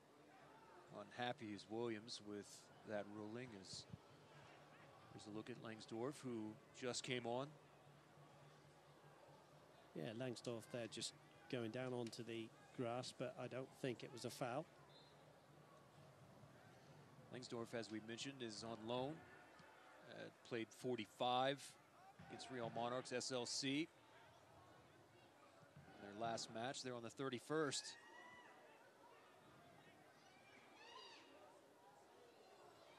Mirkovic with a good tackle, but a corner now as Mulligan came through. Well, Mirkovic is doing everything right tonight. He even wanted to say that didn't come off him the last touch there. Well, 50-50. I think the corner's probably just about right. But Mirkovic is doing well defensively, holding things together for the Roughnecks cause. Big moment this, though. Can the Roughnecks survive this corner with coming up to the 70-minute mark, 0-0? Williamson, right-footed ball.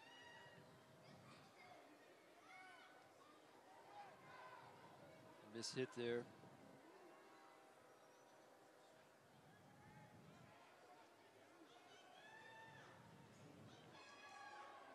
Arce.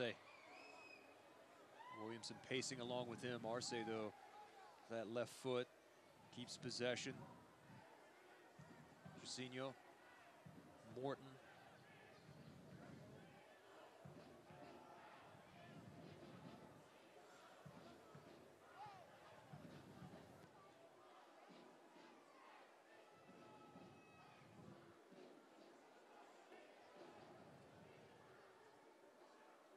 Paris had to stop that run. He was checking down the line there for the assistant. As that ball sailed over the top from Francisco Ugarte. See McIntosh there with the new select ball. It's the official soccer ball, the USL.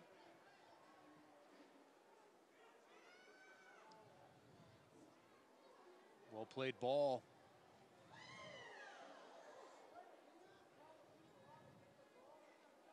There's a good effort there. It's a very interesting formation the Roughnecks have got out there.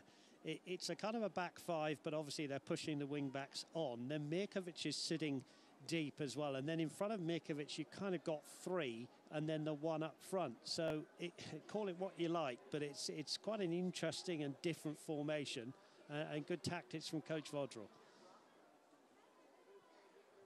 Thought a piece of that might have touched Morton there on the blast. Bobasi.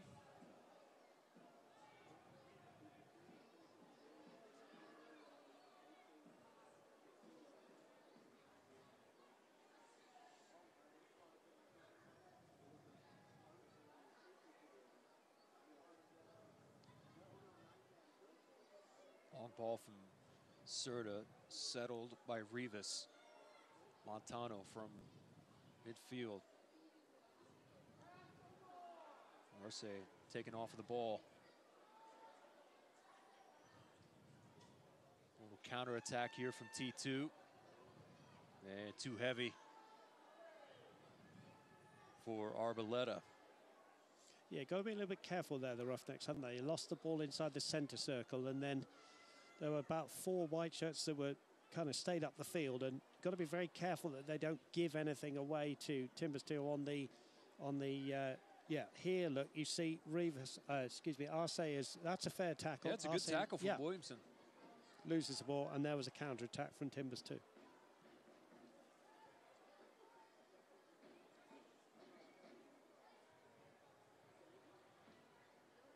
Here's Arce. Has Paris to the outside and options. Morton runs onto it. In the box. Kept in play. Good defending, wasn't it? Knocked down for a moment. Forced Morton out wide. Yeah. The long way around, then took the ball away from him. Good defending. That's Baptista, isn't it? Good defending from the young man. Left back for Timbers 2.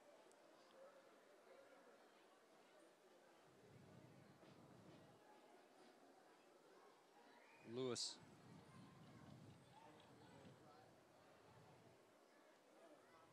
Williamson with Arboleda.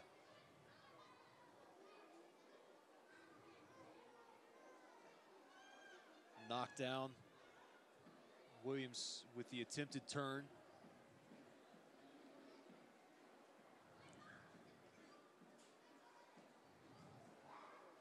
Yeah, Josh Morton stuck to his task there.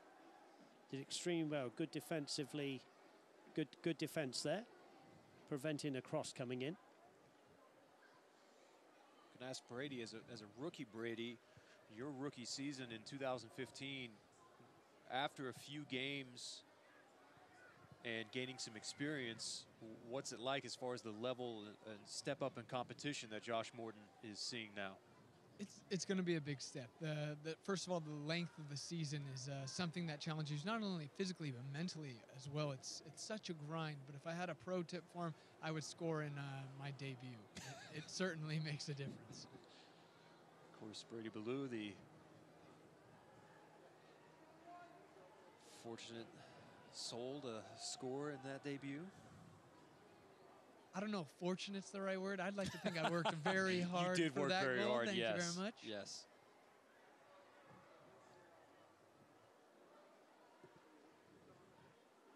It's a big last 15 minutes for both of these teams now, isn't it? Is there somebody who's going to produce some brilliance and score the game winner? Yeah, Maidana has to have more touches, and we're seeing a little bit of it now.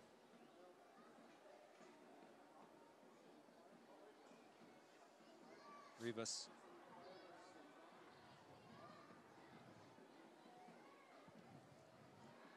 Roughnecks are about to make another substitution pop.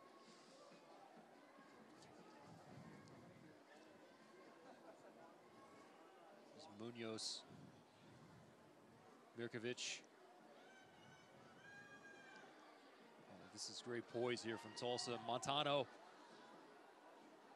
not quite the ball that he had hoped for there, and will now have the sub on the Tulsa side.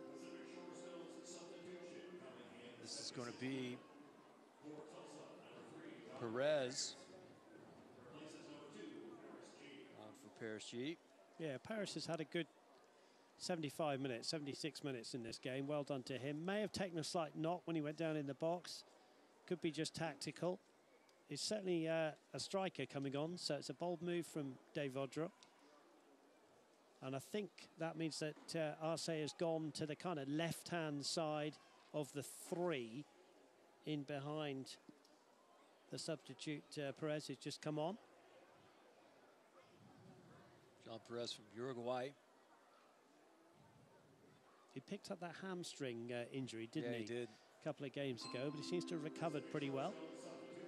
Timbers 2 also make another substitute.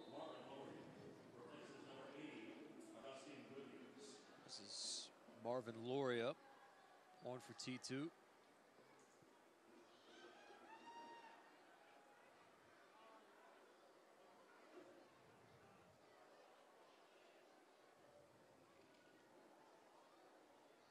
Arce, that patent spin that we've seen so many times here this evening. So well, didn't he? Effortless. Rivas. Rivas did everything right there. He created the space, created the chance, but just snatched at his shot a little bit, didn't he? And it just went wide.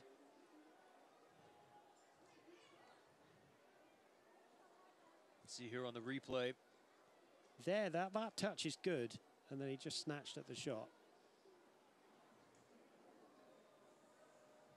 Looking for goal number 3 on the season is Joaquin. There you see the Loria for Williams change. But I think Rivas' performance tonight will give him confidence. He needed some confidence out of tonight's game. That's a foul. In the 78th minute. USL's official Facebook page brings you the best from across the league with news and highlights and interactive features. Like USL on Facebook to get the league's best content delivered directly to you. Vaudreuil having a conversation with the 4th official, Truman Bergall.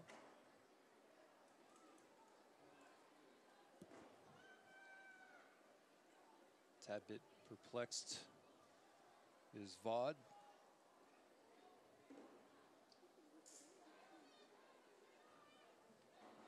Dangerous area, Dave Saunders. Yeah, want to survive this one if you're a Roughnecks fan. Williamson.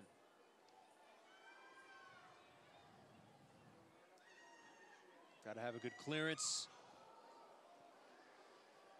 And Serta tracking to his right. As that was Jadama. Yeah, we saw one of those a couple of games ago for the Roughnecks where there was a clearance. I think the unfortunate man was Morton, wasn't it? And it went straight to the striker who put it away. So the Roughnecks have got away with that one a little bit because that was a similar situation. But it remains 0-0. Intriguing last 11 minutes in this one. Yeah, that was the game winner for Real Monarchs SLC. On the attempted clearance from Morton. Ugarte cannot clean it up. Get away with it again. That's Morton who takes care of it this time. No, the Here's flag's Arce. up on the far side there for an offside. I think it was Perez was offside, came back and played the ball just a few yards inside the Timbers 2 half, offside.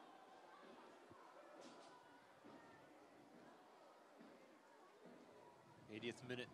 It's the second time now Morton has cut down a pass. Pacey there. Knocked down, still free, bouncing around. And into the hands of McIntosh. Well, had the freedom of One Oak there, didn't he? Running towards the Timbers 2 defence, all suddenly opened up for the Roughnecks.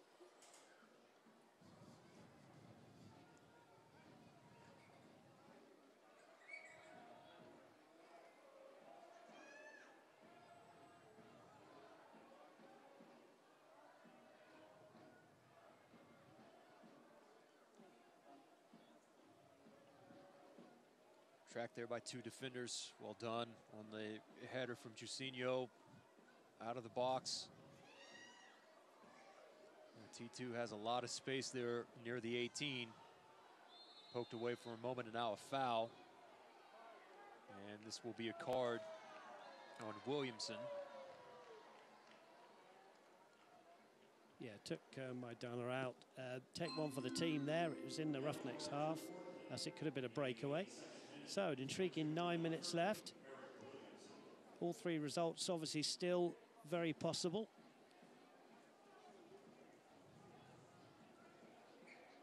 Everybody digging in for the cause.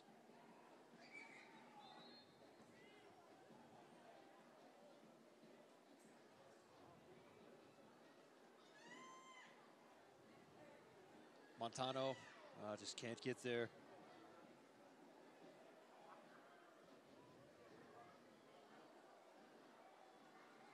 Arce's been so effective tonight. I think this formation has suited him actually, Pop. I think you're right. Yeah, he seems to have had a little bit more space. Court Furniture has played a key role in making the Roughnecks players feel at home in Tulsa. Court Furniture, there when you need it and gone when you don't.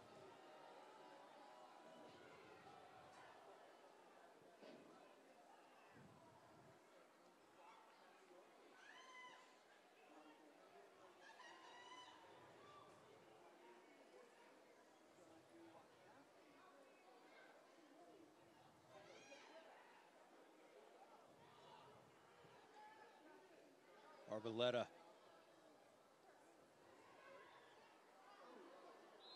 There's a foul. It's on Maidana.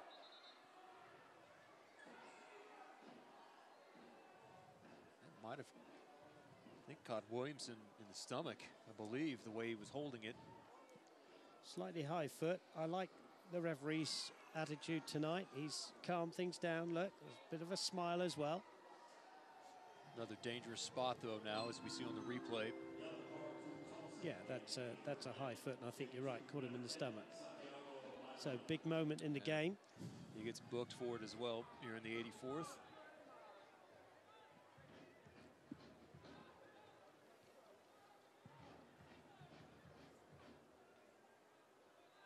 Yeah, I thought for a moment that might have been a tad bit lower, but the area that he's holding there on his stomach. USL's official Twitter feed keeps you up to date with news, live game updates, and highlights from around the league 24/7. Follow at USL on Twitter.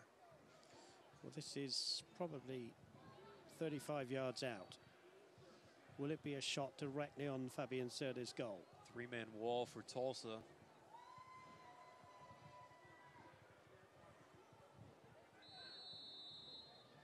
A lot of movement there for the back post. Yeah, well done Montano there. Got up, rose well, headed away. Arce sends it out, allows the Roughnecks a chance to reset.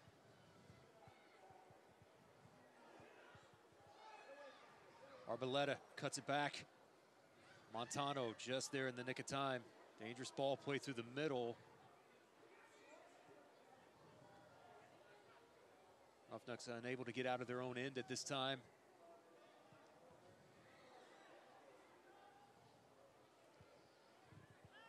That was good defending from Morton, and then Rivas has given away a foul. It's Langsdorff.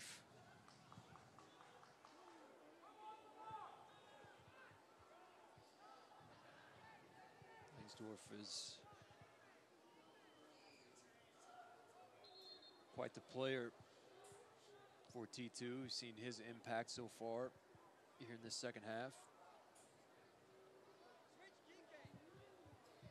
The 6th all-time leading scorer in Stanford history. Curler, header. Yeah, header just wide. Wasn't too much danger there. Ugarte did well. Referee just having a chat with Ugarte. Ugarte felt maybe there was an arm up then on him, I don't know. But anyway, 5 minutes, big 5 minutes for both teams. And the way that it is now, we may not have much stoppage time at all. Quickly to the opposite end. And now a corner.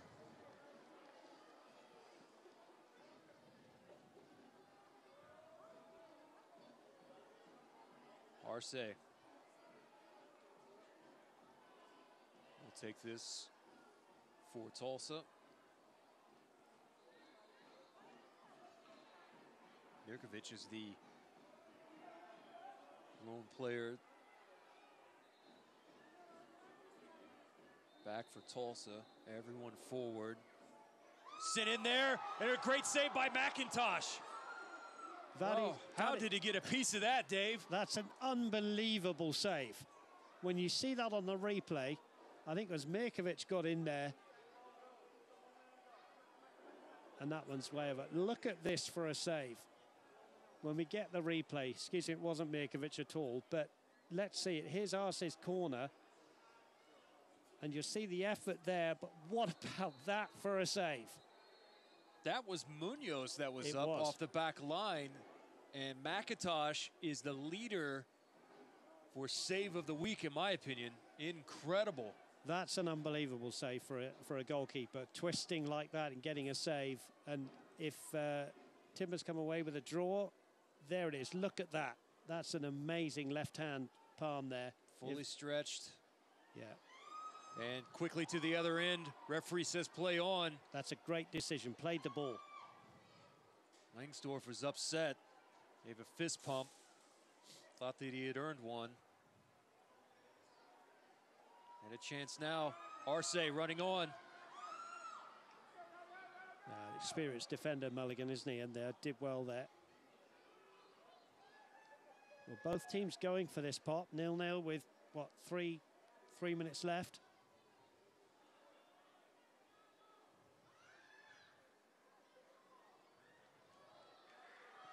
Maidana. Montano.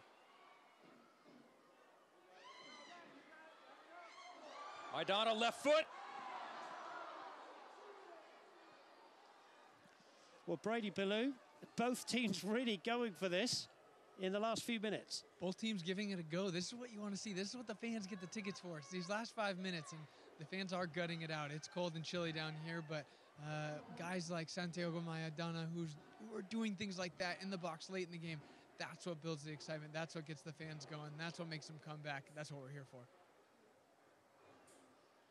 You can have your say in who becomes the USL Player of the Month for April and which players earn the USL Goal of the Month and Save of the Month awards. Quickly to the other end. Did Serta touch it? I don't believe that he did. And the Roughnecks fortunate there. Yeah, I think fortunate's the right word to use there, Pop, because that could have easily ended up in the back of the net.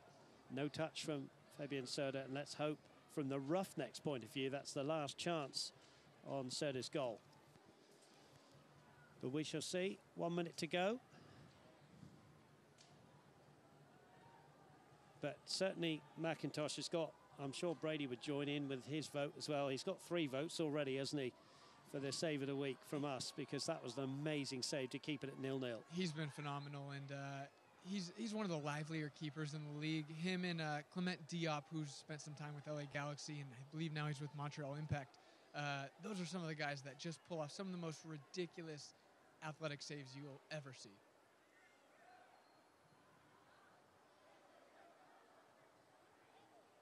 Morton at Arboleda behind him. Here's Arboleda Turns from the corner, the 18. Space. Has one.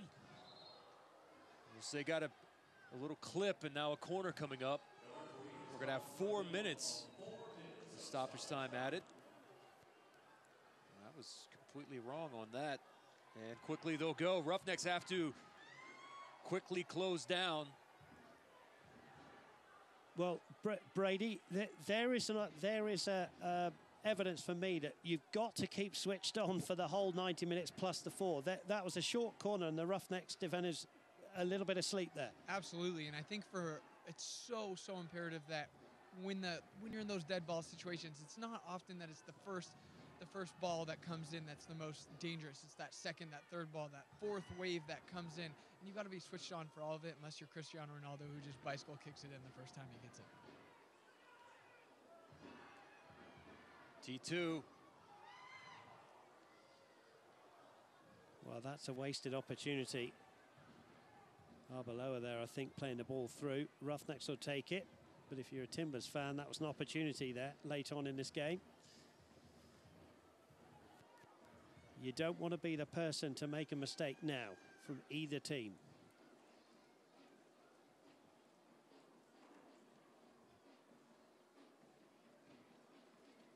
The Roughnecks, I think, were going to make one further substitution, but I think it's Michael Gamble, if my eyes don't deceive, to put the top on back on there. Well, that was a tough hit as Perez.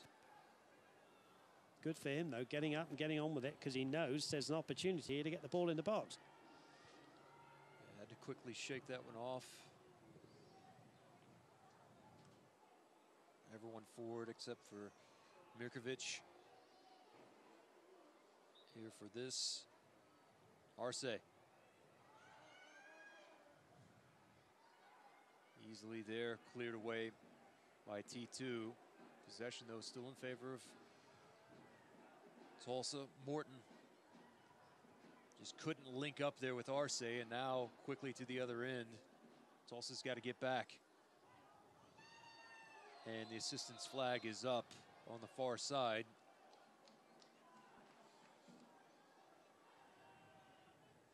Morton's down here. Might be a bit of cramp, I think, Brady Ballou, for Josh Morton. A bit of a cramp, a bit of gamesmanship. Who knows? Who's to say? Arce wants him to get up. Yeah. Arce says no one cramps. No, those don't exist here. Not tonight. He's going for the win. He wants 3 points. Yeah. Like that.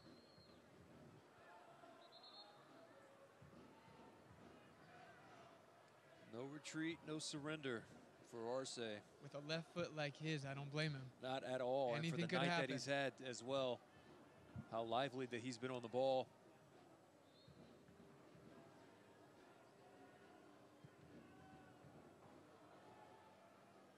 Long ball for Serta.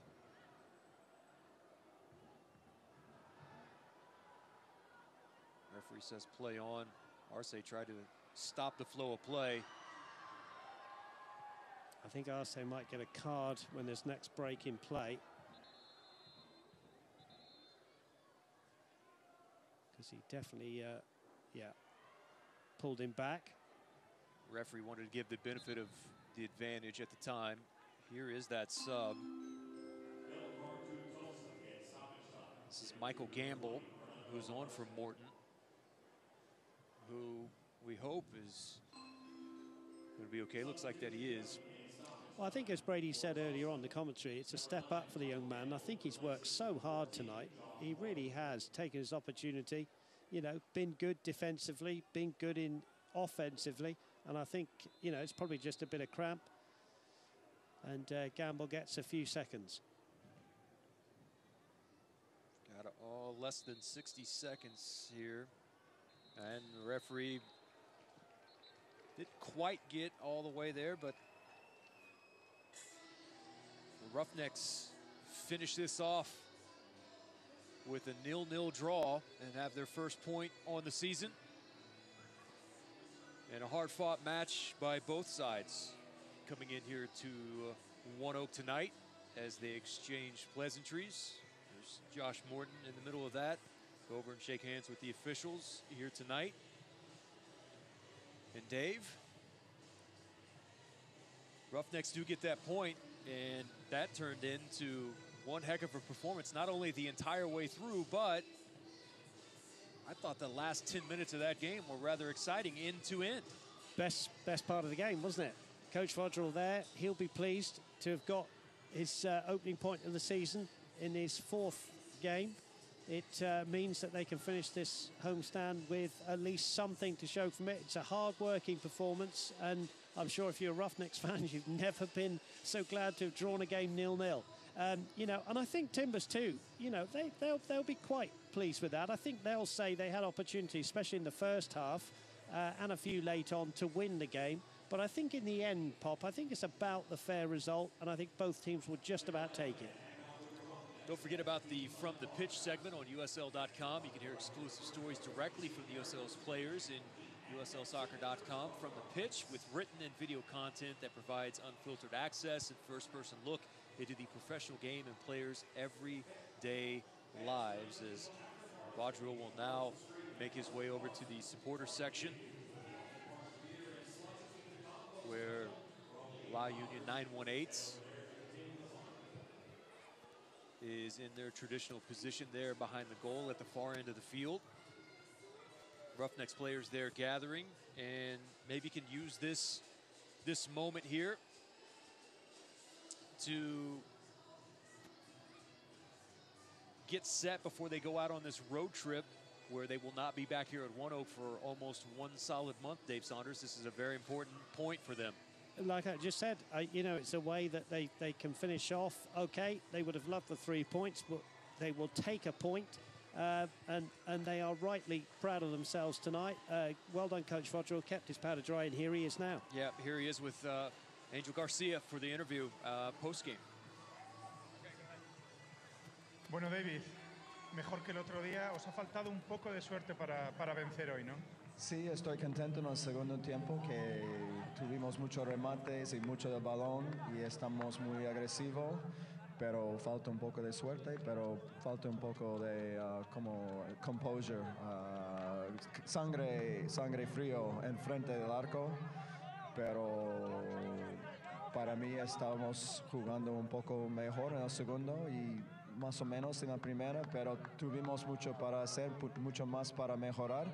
Tenemos 2 semanas para el viaje a Fresno y yo creo que estamos mejorando.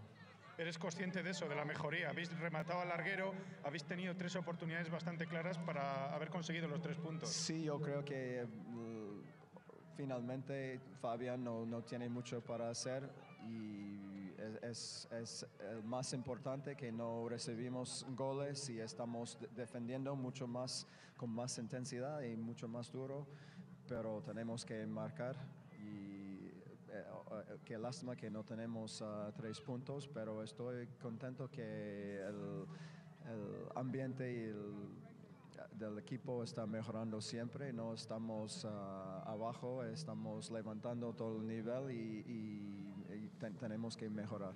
El equipo muy bien en defensa, muy bien en ataque, solo os ha faltado marcar. Sí, yo creo que es una nueva formación y solamente un día para charlar, para practicar, porque no tenemos los delanteros y con los suspensions.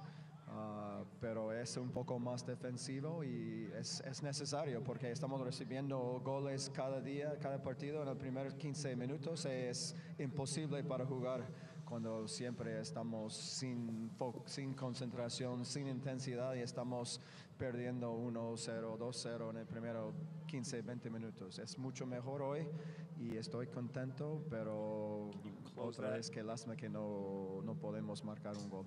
Pues enhorabuena, David, y a seguir en esta línea intentando sacar los 3 puntos en ese desplazamiento a Fresno en apenas 2 semanas. Sí, más importante, salud está mejorando, Pires, Maidana, Gamble, y vamos a reintegrar Riggs y Bins, y yo creo que el equipo es en mucho más mejor forma. Vale, muchas gracias. Sí.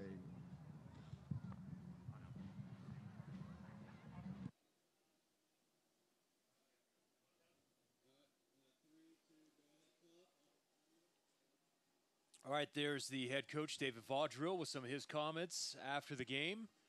Dave Saunders, some of your quick commentary for what we have witnessed tonight with the Roughnecks getting their first point on the season.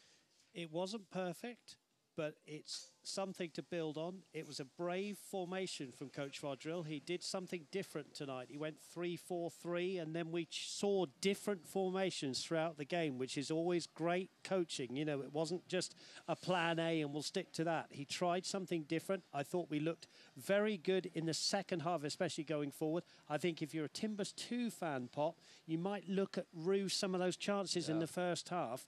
And what a wonderful save, by the way, from the Timbers 2 keeper, McIntosh, to keep it at 0-0. So I think both coaches will be quite happy, but from the Roughnecks' point of view, really important they're off the mark. Yeah, and I think you bring up the best point of all. They had to adapt. They had to adapt going in because of the restrictions for the lineup tonight, and they adapted while the game flow was going on, and that's something that he told me earlier in the week, that he wasn't afraid whether he had to play 9 behind the ball, 10 behind the ball, anything that he felt like that he had to do in this game, because he realized of how valuable, at least coming out of here with a point, was moving forward. Yeah, and he had 3 centre-backs, and he played them all in a back 3, and that's just sensible to me. And then I thought, you know, Maidana played well coming on. Arce had a great game. Rivas had more touches on the ball. It just seemed to be better tonight somehow, and they kept their discipline as well. Everybody will be pleased from the Roughnecks camp. Let's take a look at some of the highlights from tonight's action. We'll start first in the first half with Serta saying hello to the camera there with the right hand, and things got off on the quick foot for Portland and their opportunities. That was Arboleda there with the touch. Also, though, Montano with the shot early. We were both impressed with his performance tonight. Yeah, played very well. That was the first opportunity. But again, these are some of the opportunities for the away side that, you know, they might look back and say, we wish we'd converted one of these. But the Roughnecks defense held firm. Here's a young man that we've been impressed with. Settles with the chest. The left-footed opportunity there for Morton. Just missed. Arce, who had a phenomenal night. Look at this free kick. Yeah, that wasn't too far over. Swinging free kick with that trusty left foot of his. And the Roughnecks still came at Timbers 2 here with Paris G. And that was not too far away, was it? With McIntosh scrambling there. Paris G, who had to later go off, had another good game into the second half. And we'll start with Joaquin Rivas and his attempt. Here's Mirkovic from Arce. That was actually Arce on the first one.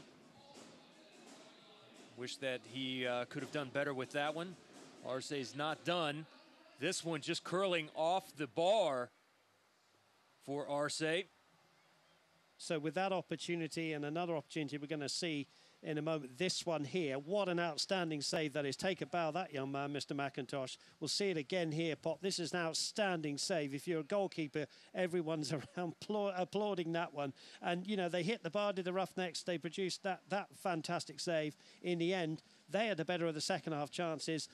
Timbers 2 will say we had the better of the first half. I think honours even is about right. No, I think you're right. That volley by Munoz and that save from McIntosh, we both feel like that is clearly the leader in the clubhouse for save of the week coming up tonight. So we've seen several things here this evening at One Oak. The Roughnecks get their first point on the season and potentially the save of the week in fantastic fashion. Well, it was an interesting first 3-game homestand for the Roughnecks. It was. It's gone by very quickly. You kind of have to review everything, don't you? There's been red cards. There's been a 5-0 defeat, you know, but credit the coach and the players. They've responded tonight. It's been a response. And hopefully when they come back in just over a month's time, the fans will come back and see the Roughnecks build on this point. As I say, it's not perfect by any means. The players are still getting to know each other, but there's been some good performances. They go on the road now, and they want to build on that. Yep, at Fresno coming up is the next match for the Roughnecks as they look to try to climb their way up from the table there in the Western Conference. I want to say thank you very much to the production crew here at One Oak Field for always doing a fantastic job, to Brady Ballou, our third member of our broadcast, and to you, Dave Saunders, as well, for a great game this evening. Thank you to all of you for tuning in and watching us not only here locally, but on the YouTube feed as well. And we will see you back here next time live from One Oak Field for more Tulsa Roughnecks soccer. And we will not be back here until May 9th when Reno 1868 comes in. Until then, the Roughnecks are on the road at Fresno, at Sacramento, and at Las Vegas. Until May 9th, we'll see you then live from One Oak Field. For my partner, David Saunders, I'm Jeremy Poplin saying have a great night from all of us here at the Roughnecks. For 100 years, Tulsa has trusted Hillcrest Medical Center. Decades of innovation, inspiration, and passion have positioned Hillcrest as a premier hospital in Tulsa. It takes more than just medicine to save a life. It takes courage, patience, and determination. Thank you for a century of trust and the privilege to serve you. Hillcrest Medical Center, serving Oklahoma for 100 years. The Fox 23 Severe Weather Team puts your safety first. Turn to Fox 23 at home, to KRMG in your car, and the Fox 23 weather app wherever you go. I want to keep you and your family safe. When severe weather strikes, trust Fox 23 News. PSO Power Hours customers talk about their new thermostat. The fact that you get a free thermostat, it's quite a perk. Makes your house a smart home because of the Wi-Fi thermostat. I can get the app on my phone and I can adjust the thermostat as I need it. Just pull out the phone, you can turn it to what you want it to, and whenever you walk in, the house is nice and cozy.